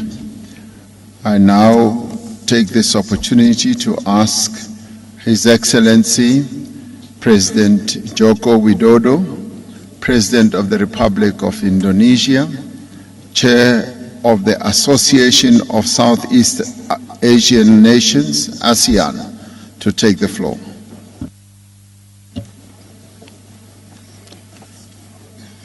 Terima kasih Presiden Ramaphosa. Yang mulia, dunia saat ini seakan bergerak tanpa nahkoda, seakan bergerak tanpa kompas yang jelas. Perang dan konflik telah menyebabkan tragedi kemanusiaan. Krisis pangan telah mengakibatkan puluhan juta orang jatuh miskin. Belum lagi ancaman perubahan iklim yang mengintai umat manusia. Dari pandemi kita telah diajarkan bahwa krisis global tidak akan bisa selesai kalau kita bekerja sendiri-sendiri atau oleh sekelompok negara saja. Dibutuhkan kolaborasi dan solidaritas bersama untuk mengatasinya. Kehadiran saya hari ini bukan hanya sebagai pemimpin Indonesia, tapi sebagai sesama pemimpin The Global South yang mewakili 85% populasi dunia yang menginginkan win-win formula. Kehadiran saya di sini juga didasari keinginan untuk terus menghidupkan spirit Bandung yang masih sangat relevan sampai saat ini, di mana soliditas, dan kerjasama antar negara berkembang perlu terus diperkuat. Yang mulia, sebelum kita membahas berbagai kerjasama, ada satu hal mendasar yang harus kita sepakati. Semua dari kita harus konsisten menghormati hukum internasional dan hak asasi manusia. Kita semua melihat tatanan ekonomi dunia saat ini sangat tidak adil, gap pembangunan semakin lebar, rakyat miskin dan kelaparan semakin bertambah, dan situasi seperti ini tidak boleh dibiarkan. Negara berkembang harus bersatu untuk memperjuangkan hak-haknya, diskriminasi perdagangan harus kita tolak, hilirisasi industri tidak boleh dihalangi, kita semuanya harus terus menyuarakan kerjasama yang setara dan inklusif. BRICS dapat menjadi bagian terdepan untuk memperjuangkan keadilan pembangunan dan mereformasi tata kelola dunia yang lebih adil. Terima kasih, Ketua.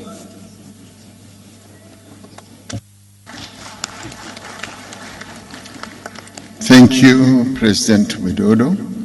I now call upon Mr. Kasim Jomart Tokayev, President of the Republic of Kazakhstan and the Chair of the Shanghai Cooperation Organization, SCO,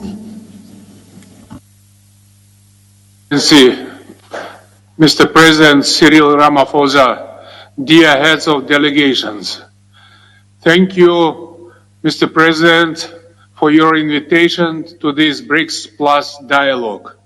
Today's summit can significantly bolster the role of the BRICS and will help tackle a range of urgent global challenges through open dialogue and mutual understanding.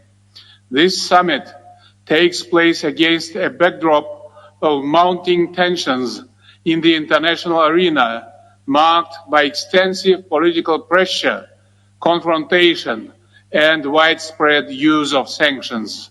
Therefore, as the current chairman of the Shanghai Cooperation Organization, I wish to share our vision on the prospects and converging interests of cross-regional collaboration. The SCO's increasing role is widely acknowledged today. It unites rapidly developing economies with enormous human resources, natural assets, and technological potential. Taking this opportunity, I would like to extend my sincere congratulations to Prime Minister Modi of India on the historic landing of the Indian spacecraft near the moon's South Pole. Kazakhstan, as one of founding members of the Shanghai Cooperation Organization, has accumulated valuable experience in advancing multilateralism and cooperation at the regional level. Given the interests and priorities shared by the BRICS and the SCO, I propose to combine our efforts in the following key areas. We should seek a suitable formula for peace, stability, and security based on the UN Charter. To this end, at the SCO summit this year, I proposed the initiative on World Unity for Just Peace and Harmony. This initiative aims at making progress on global security and stability, as well as establishing a more rational political and economic international order. The BRICS and BRICS Plus partners could cooperate in advancing this initiative for the common good. Next, we should unite the SCO, BRICS, and BRICS Plus countries' record in the critical digital domain, e-commerce, cybersecurity, and increased information exchange. Kazakhstan will host the Shanghai Organization's Digital Forum next year, and I am pleased to invite the BRICS Plus partners to take an active part in this important event. Kazakhstan calls on all partners to join us in economic trade, transport, and investment projects along the north-south and east-west corridors. The Trans-Caspian International Transport Route, which complements crucial Belt and Road Initiative, offers valuable trade cooperation prospects. This synergy will boost inter-regional trade and unlock the full transit and transportation potential of our respective regions. We all admit that climate change has far-reaching negative effects on the global scale.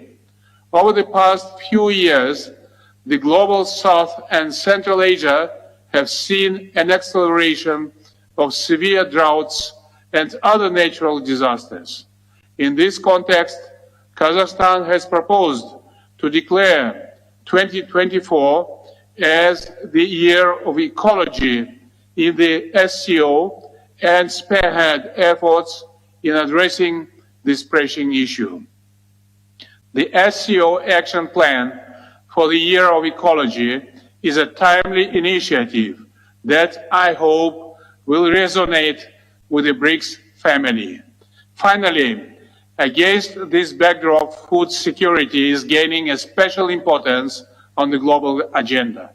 Today, 3 of the world's 4 major food producers are BRICS members, and the BRICS countries' total agricultural GDP accounts for more than half of the global total. There is a need to enforce adequate measures to reduce food imbalances in our countries. We must depoliticize the global supply of food and fertilizers and exclude them from any sanctions and restrictions. Dear colleagues, under the BRICS and Africa banner of South Africa's presidency, Kazakhstan is willing to strengthen multifaceted cooperation with the BRICS countries and the African Union. Kazakhstan wishes to contribute to fostering the potential of BRICS as its participating state. I strongly believe that we need to accelerate a collective approach towards global security, sustainable development, and inclusiveness. Thank you.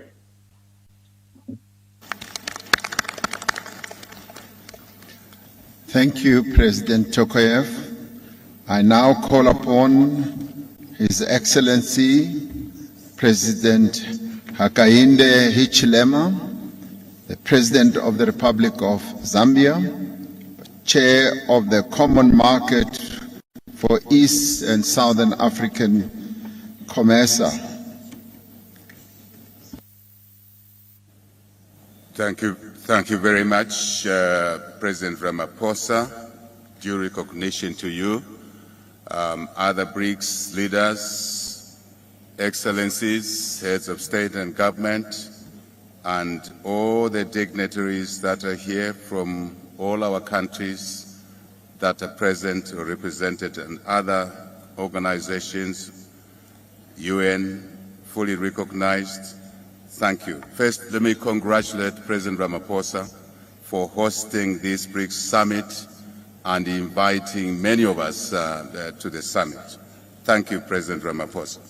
I also wish to effectively and firmly endorse the importance of this summit in providing us with an enhanced opportunity to work with the BRICS countries to be able to support our developmental agendas in our individual countries, regions, continent of Africa, and elsewhere.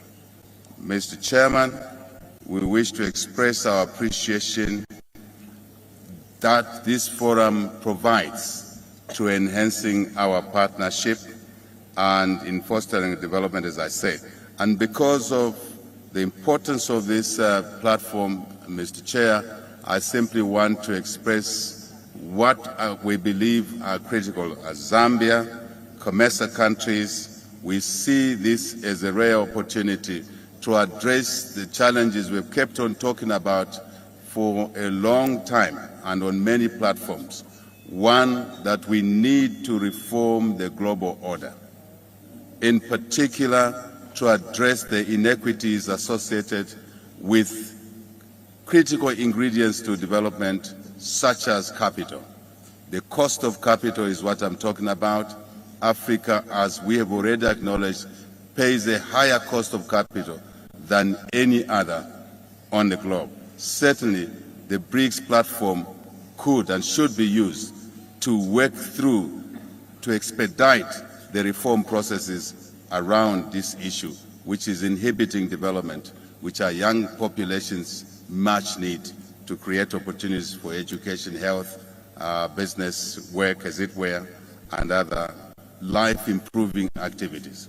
Secondly, Mr. Chairman, to address access to technology. Access to technology so we can then engage in the genuine and mutually beneficial partnerships which we keep talking about all the time. Partnership that would deliver value for all our economies, our regions, continent of Africa, as well as obviously contribute positively to world global economic success, which is important because global success Mr. Chairman, it cannot be talked about in isolation. You can't call a global success to be there or delivered when a lot of countries are left behind, yet they are richly endowed with resources. So when we look at these opportunities, we look at the total resource envelopes that we all bring to the table: capital at a fair price, technology, of course, at a fair price, but also the resource endowments such as critical minerals that are important to the industry of the future, EV industry, for example. So one of the things, Mr. Chairman, that we would like as Zambia, as COMESA Africa, to endorse firmly is that as the BRICS nations look to enhance relationships with us in Africa and elsewhere, Asia, elsewhere, South America, the Global South, if I may say, we need to consciously agree that relationships must be structured in a manner that allows enhancement of domestic economic growth of those that are associated with the BRICS, and also using BRICS, Mr. Chairman, as an opportunity to correct the relationships that were structured wrongly with the old order. That old order which we are now talking about reforming, we now have an opportunity under the BRICS platform to enter in those relationships in a reformed manner. That, for example, ensures that when we exploit resources, we must invest in value addition in the host countries where those resources are located. It benefits the investors, collective basket of investors. It creates opportunities for our young African population, and invariably, Mr. Chairman, delivers an opportunity to stabilize Africa, political, civil stability, which is important.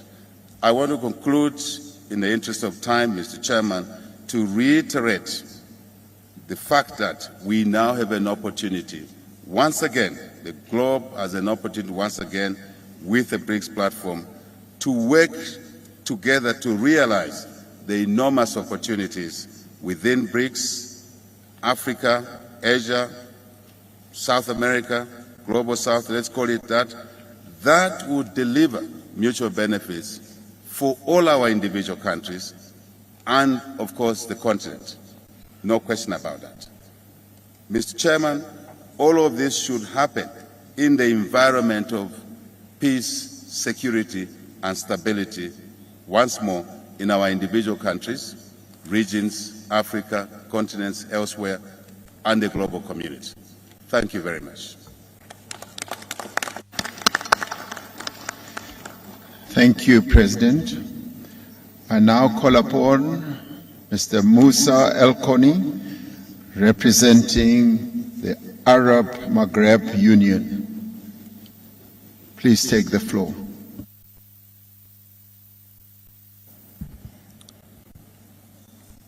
شكرا جزيلا. بسم الله الرحمن الرحيم. اسمحوا لي في البداية لدي مجموعة من الكلمات من المستشارين المرافقين لي، لكن سأتحدث بقلبي لكم جميعا. سأسترجل كلمة لأن هذا الحدث هو هام وتنتظره شعوبنا منذ فترة طويلة، كما أشار السيد رئيس إندونيسيا بأن مناطقنا أو عالمنا كان يفتقد إلى القادة، وهذه المجموعة الخمس والتي تمثل القادة الجدد لدولنا عليه. هذه تعتبر منطلق هام جدا ممكن البناء عليه وتخرجنا من الأزمات التي تعانيها دولنا. فتجربة الدول الخمس هامة جدا، لأنها أيضا نهضت من الأزمات التي كنا نحن نعيشها. فكانت أزمة كبيرة تعاني منها جنوب أفريقيا، والصين أيضا فرضت نفسها كأهم اقتصادات العالم بعد عدة إجراءات ونضال كبير خاضته في لرفع معيشة المواطن الصيني. لذا نحن نريد من الدول الخمس أن يساعدوا هذا العالم الشبيه لعالمهم الذي كانوا فيه، بمعنى بالخبرة، بالإدارة، بالإمكانيات. نعم، أفريقيا غنية وهي الأفقر، إذ في أفريقيا يباع الكيلو الكاكاو بدولار، لكي تشتري قطعة من الشوكولاتة ب$15. بمعنى نحن محتاجين إلى الصناعات التحويلية. نحن ليبيا دولة غنية ومنتجة للبترول، ونبيع البترول بأسعار بخسة لنشتريه مصنع بأرقام فلكية أيضا. لذا نحن أحوج ما نكون لأن نغير إدارتنا لمؤسساتنا ولأموالنا، بمعنى ما ينقص ليبيا ليس الأموال بل تنقصها الإدارة الحكيمة، وأيضا مكافحة الفساد المستشري في معظم دولنا. ولهذا لابد من الاقتداء بالدول الخمس لمعالجة هذا الأمر الهام والمؤثر جدا على عدم نمو دولنا. إن شعوبنا الآن لا تنتظر منا أن نلقي الخطب أو ندغدغ العواطف بقدر ما تنتظر منا شيء ملموس تراه على الأرض.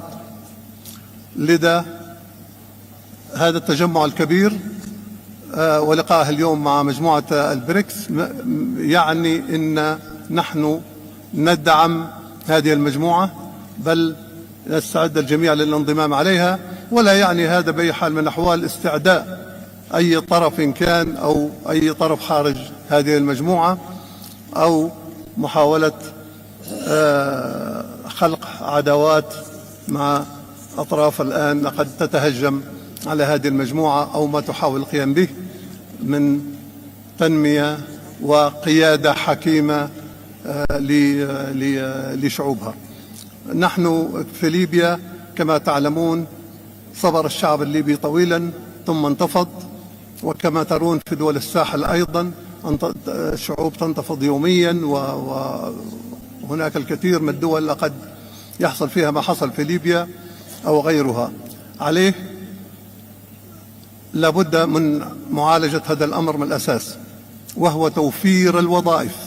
أقول توفير الوظائف، وهذا موجه للدول الأخرى التي يهاجر إليها أبنائنا.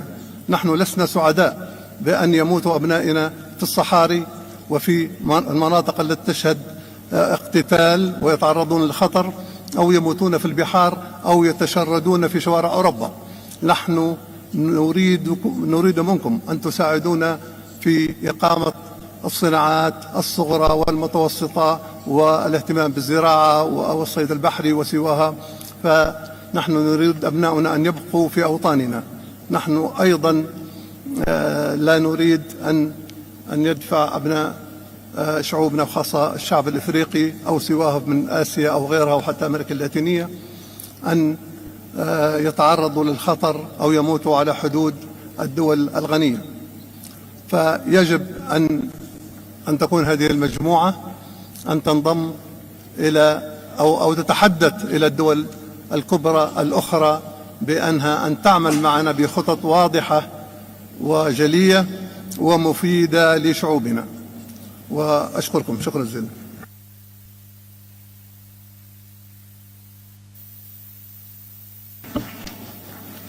Thank you very much.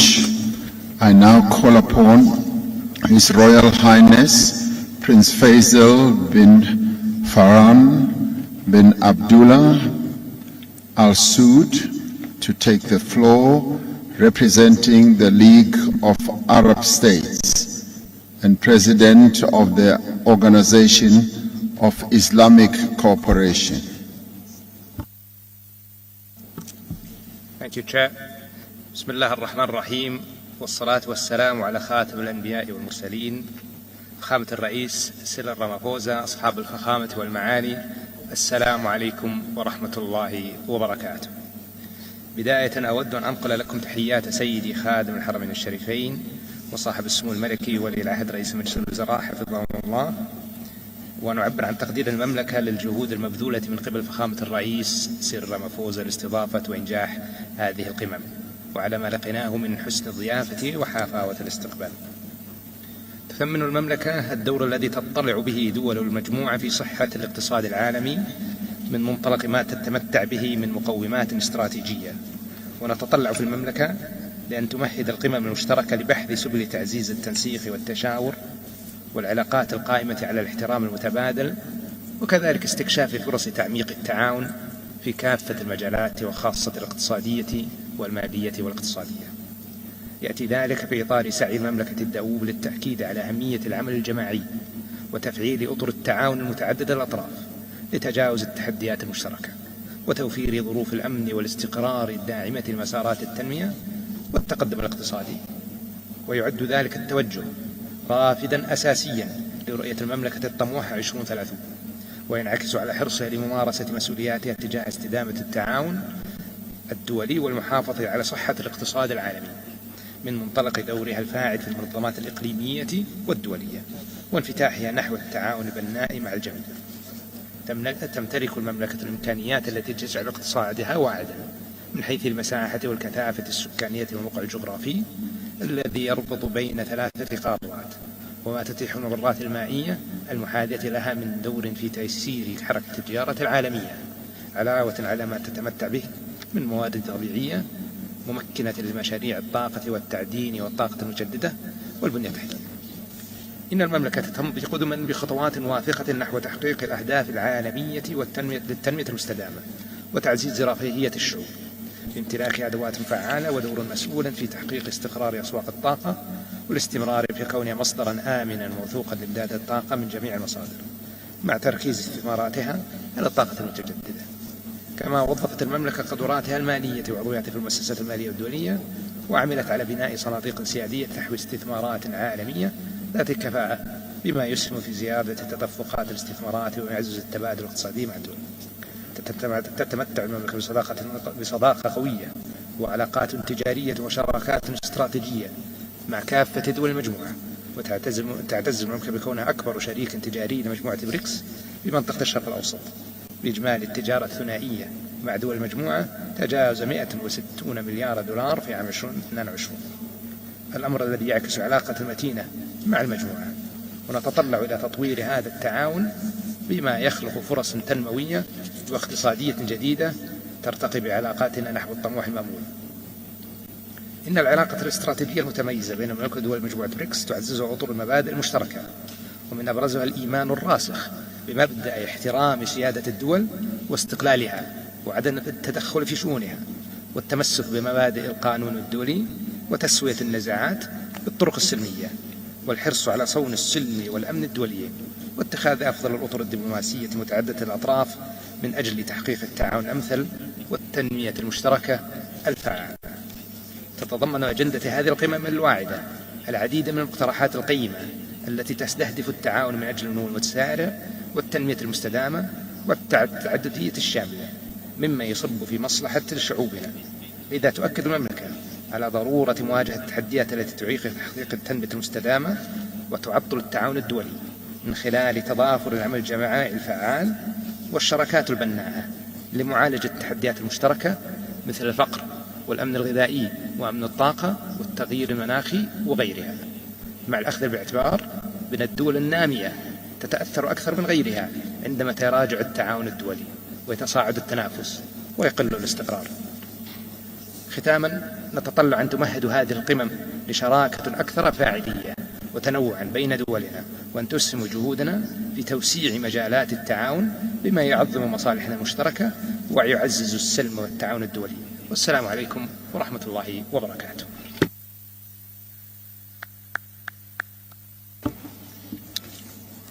Thank you, Your Royal Highness.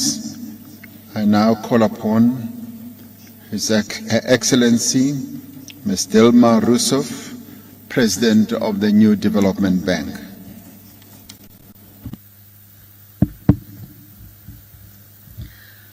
senhoras e senhores, gostaria de expressar a minha sincera gratidão ao excelentíssimo senhor Cyril Ramaphosa, presidente da África do Sul, anfitrião da cúpula dos BRICS, pelo convite. Quero saudar o excelentíssimo senhor Luiz Inácio Lula da Silva, presidente da República Federativa do Brasil. O excelentíssimo senhor Sergei Lavrov, ministro de Estado das Relações Exteriores da Federação Russa, em nome de quem cumprimento o senhor Vladimir Putin, presidente da Federação Russa. O excelentíssimo senhor Narendra Modi, primeiro-ministro da República da Índia, e o senhor Xi Jinping, presidente da República Popular da China. Cumprimento os novos integrantes do Banco NDB, a primeira-ministra da República Popular de Bangladesh, Sua Excelência Sheikha Hasina, o presidente dos Emirados Árabes Unidos, Sua Excelência Bin Zayed Al Nahyan, o primeiro-ministro da República Árabe do Egito, Sua Excelência Mustafa Madbouli.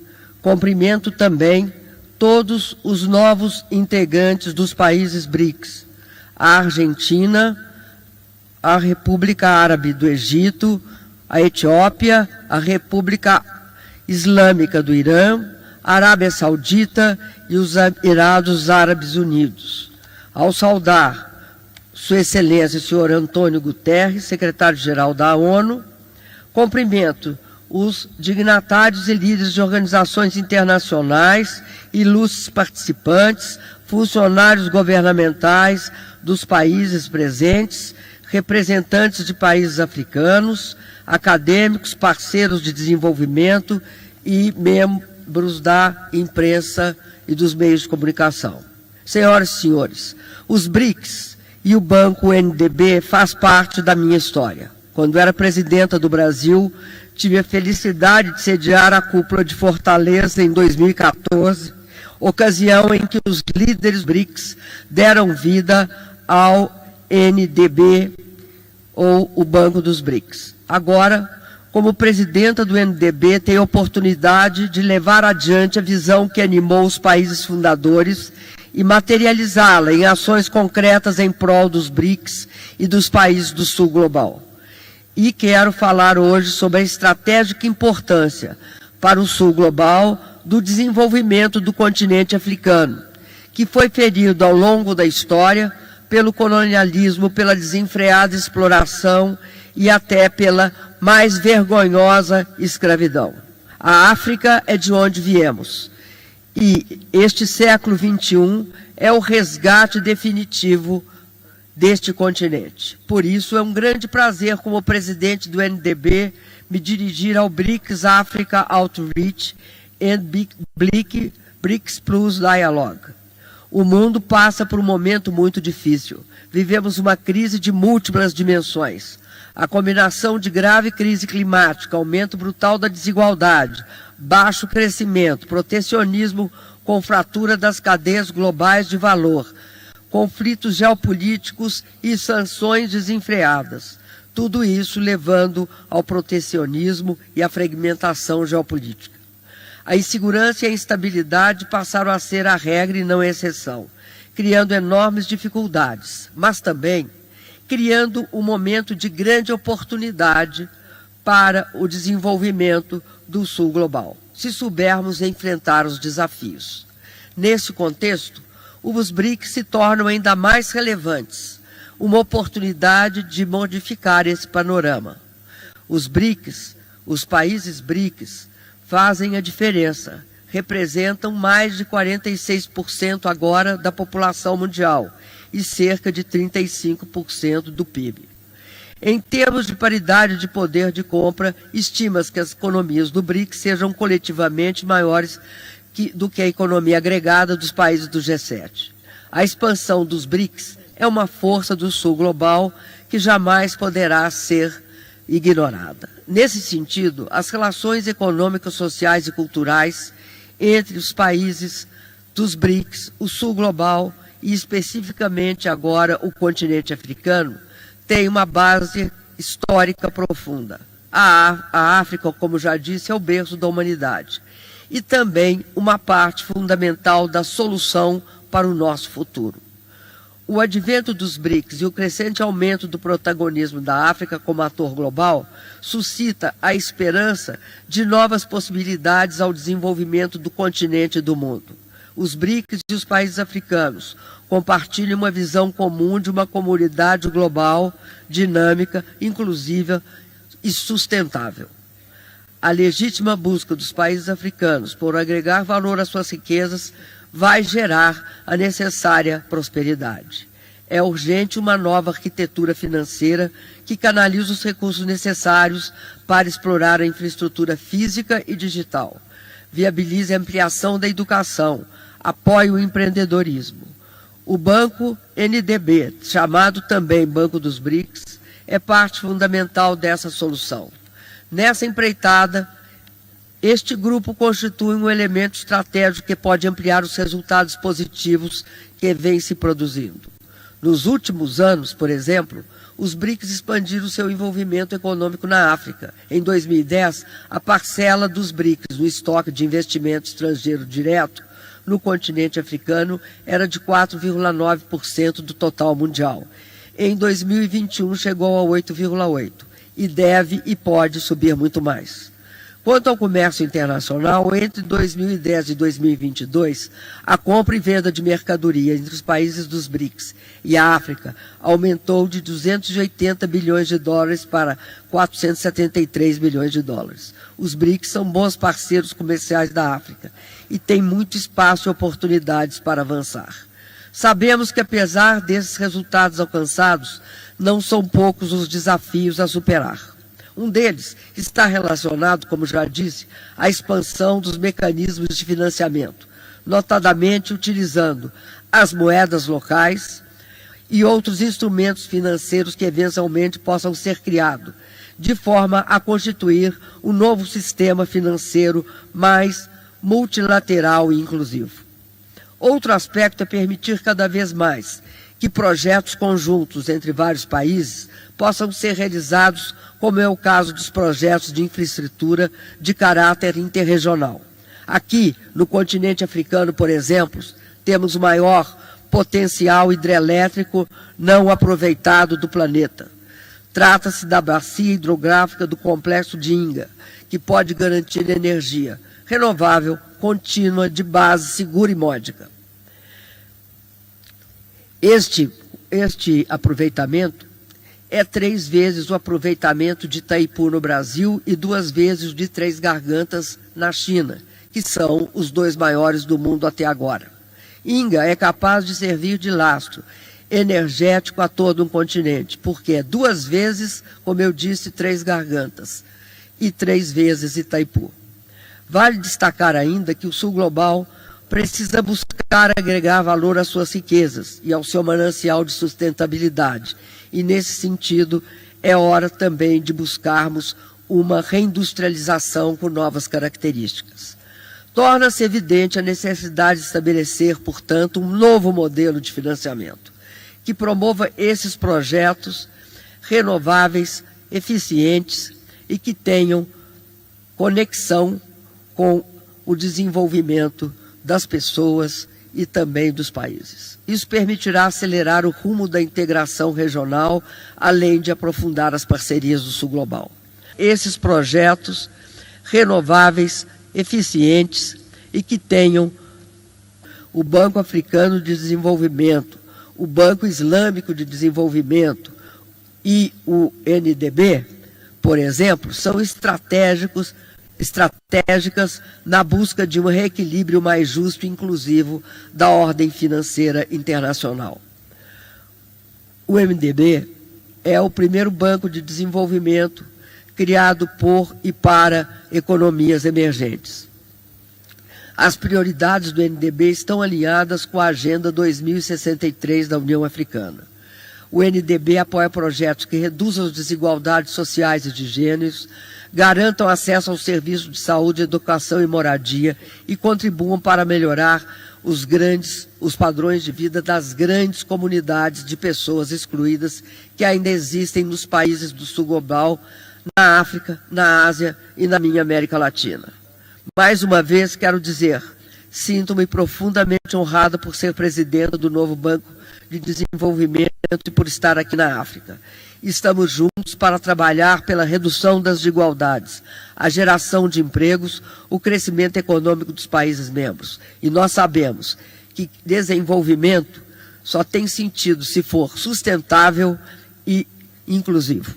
O NDB tem o potencial de ser um líder no financiamento de projetos que abordem os desafios mais urgentes dos países do sul global aqui, hoje, em especial no continente africano. Estou confiante de que juntos podemos realizar esta visão e esta missão. Muito obrigada. Thank you very much.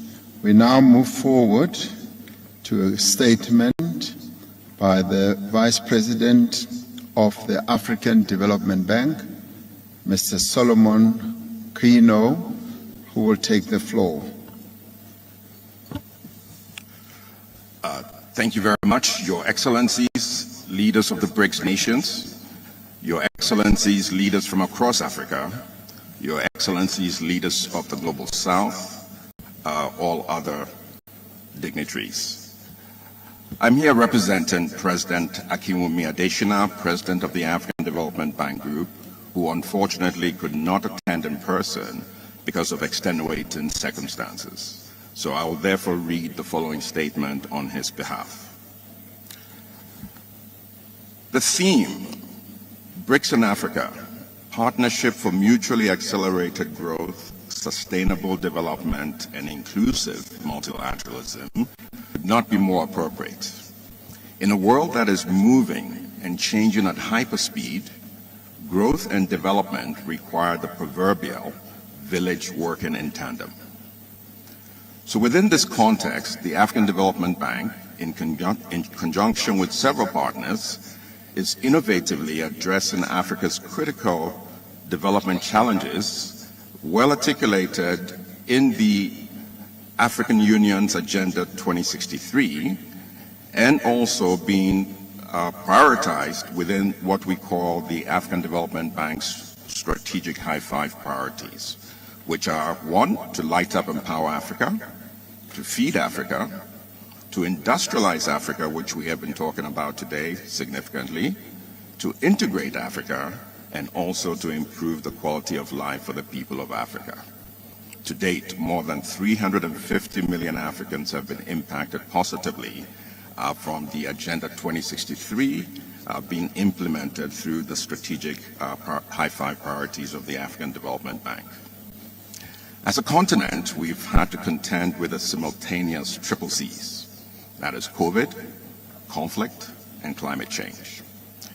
Let me talk a little more about climate change. While Africa has contributed the least to greenhouse gas emissions, as the UN Secretary General mentioned, it bears an inordinate burden and amount of devastation from the adverse impacts of ever-increasing climate change. This is one of the reasons that the African Development Bank is scaling up its support in Africa for both climate adaptation and mitigation. For example, we're implementing the $20 billion Desert to Power program that would deliver 10 gigawatts of solar power to over 250 million people across the Sahel. It was also good to hear the president of the new development bank talk about Grand Inga, but there's also Inga 3. Africa has huge hydro potential. Even in Zambia and Zimbabwe, we also have the Batoka projects. These are projects in which the African Development Bank has been leading in the project preparation, and we're very open to partnership with the new development bank, and also we welcome a Global South solution to implementing these projects, in an expeditious manner.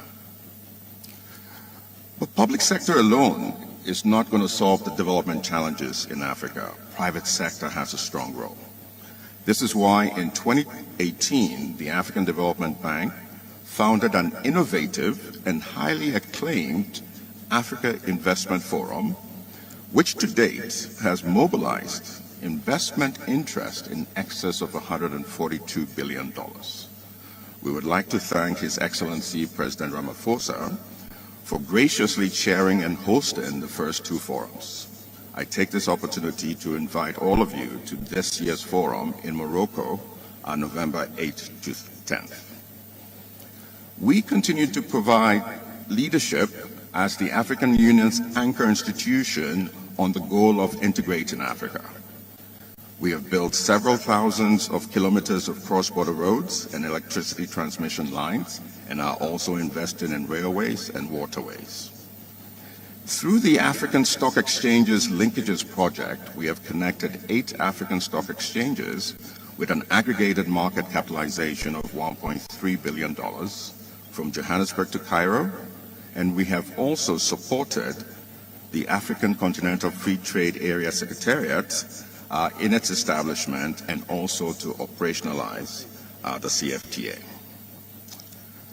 For decades, I've remained adamant.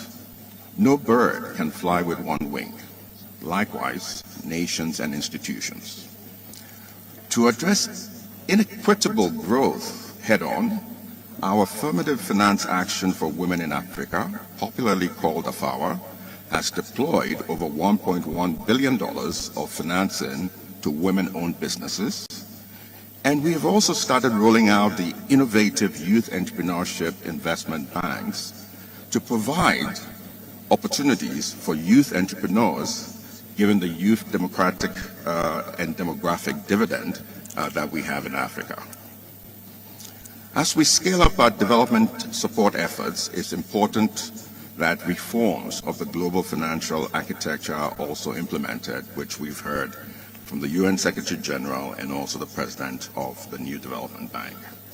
In this regard, the African Development Bank has provided leadership on rechanneling IMF special drawing rights to qualified regional development finance institutions, given our capacity to leverage these instruments 3 to 4 times for the benefit of our regional member countries and private sector.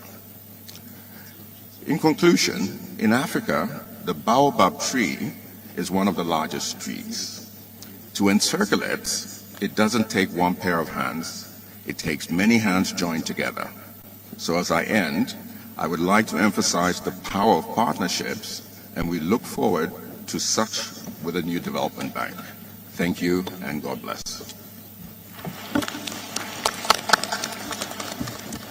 Thank you very much, Your Excellencies. It is now time for us to have a luncheon where we will listen to Her Excellency, President of the United Republic of Tanzania, and Her Excellency, the Prime Minister of Bangladesh, Ms. Sheikh Hasina, and thereafter we will come back and then continue with our speeches in alphabetical order, where the heads of states will take the floor, and thereafter we will take all others who are representing the heads of states from various countries. Let us now take time to go and have lunch, as we will be directed by protocol officers across this side. Thank you very much, and we will do that in 1 hour, and we will be back again. Thank you.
बहुत प्रसन्नता हो रही है।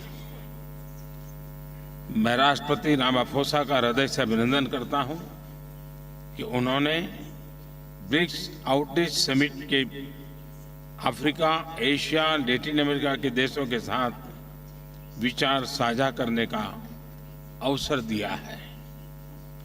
पिछले 2 दिनों में BRICS की सभी चर्चाओं में हमने ग्लोबल साउथ के देशों की प्राथमिकताओं और चिंताओं पर बल दिया है।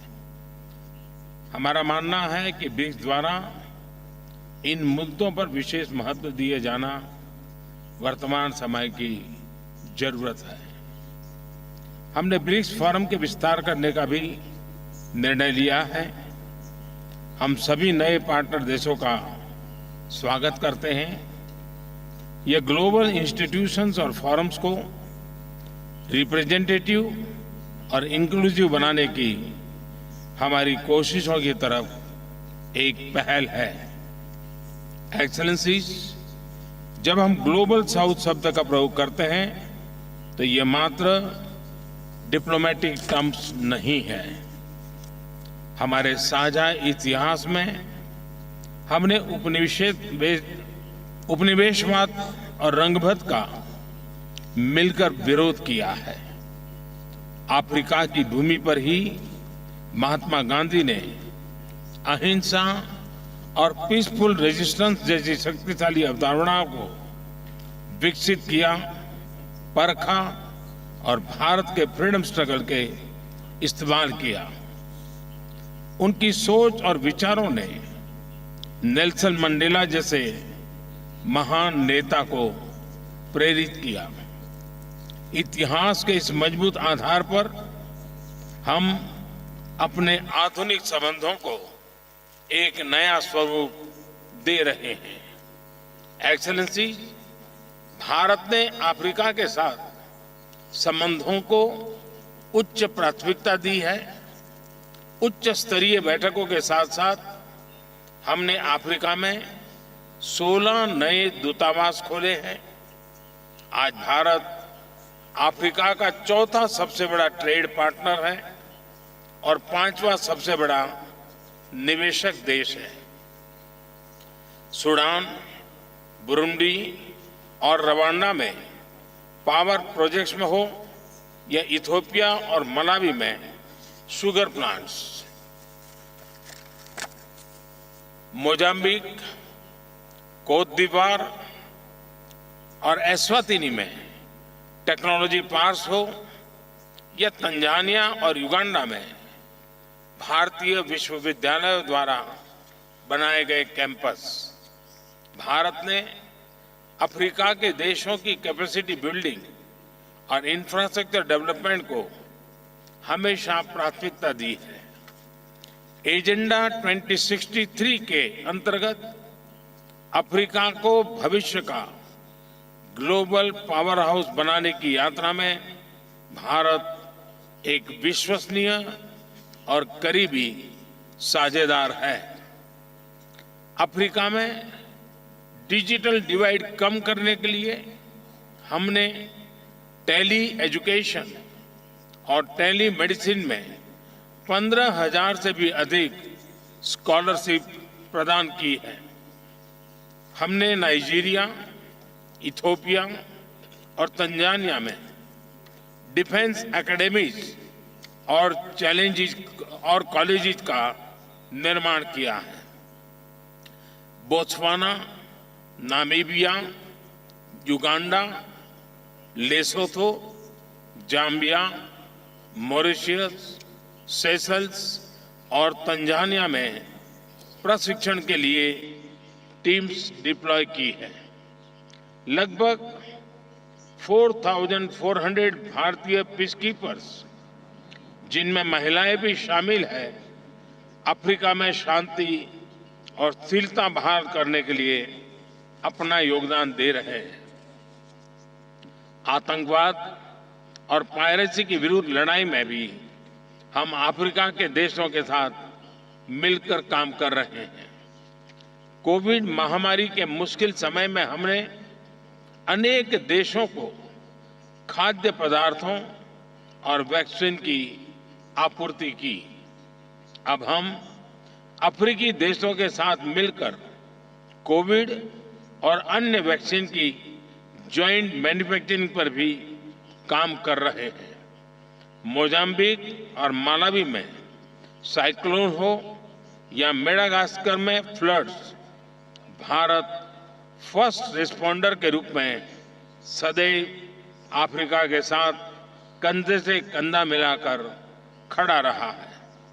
एक्सेलेंसी, लैटिन अमेरिका से लेकर सेंट्रल एशिया तक, पश्चिम एशिया से लेकर साउथ ईस्ट एशिया तक, इंडो पैसिफिक से लेकर इंडो अटलांटिक तक, भारत सभी देशों को एक परिवार के रूप में देखता है। वसुधैव कुटुंबकम यानी whole world is a family हजारों वर्षों से हमारी जीवन शैली का आधार है। यह हमारी G20 अध्यक्षता का भी मूल मंत्र है। ग्लोबल साउथ की चिंताओं को मुख्य धारा में शामिल करने के लिए हमने 3 अफ्रीकी देशों तथा कई विकासशील देशों को गेस्ट कंट्री के रूप में आमंत्रित किया है। भारत ने अफ्रीकन यूनियन को G20 की स्थायी सदस्यता देने का प्रस्ताव भी रखा है। एक्सेलेंसी, मेरा मानना है कि ब्रिक्स और आज उपस्थित सभी मित्र देश मिलकर मल्टीपोलर वर्ल्ड को सशक्त करने में सहयोग कर सकते हैं। ग्लोबल इंस्टीट्यूशन को रिप्रेजेंटेटिव बनाने और रिलेवेंट बनाए रखने के लिए उनके रिफॉर्म्स को प्रगति दे सकते हैं। काउंटर टेररिज्म, पर्यावरण सुरक्षा, climate action, cyber security, food and health security, energy security, resilient supply chain के निर्माण में हमारे समान हित है। सहयोग की अपार संभावनाएं हैं। मैं आप सबको International Solar Alliance, one sun, one world, one grid, coalition for disaster resilient infrastructure, one earth, one health, big cat alliance, global centre for traditional medicine जैसे हमारे अंतर्राष्ट्रीय इनिशिएटिव्स में सहभागिता के लिए आमंत्रित करता हूं। भारत के डिजिटल पब्लिक इंफ्रास्ट्रक्चर स्टैक से जुड़ने के लिए, अपने अपने विकास में उसका लाभ उठाने के लिए मैं आप सबको आमंत्रित करता हूं। हमें अपना अनुभव और क्षमताएं आप सबके साथ साझा करने में खुशी होगी। मुझे विश्वास है कि हमारे साझा प्रयासों से हमें सभी चुनौतियों का मिलकर सामना करने के लिए एक नया आत्मविश्वास मिलेगा। मैं एक बार फिर इस अवसर के लिए आप सबका विशेष रूप से राष्ट्रपति रामाफोसा का आभार व्यक्त करता हूं। धन्यवाद।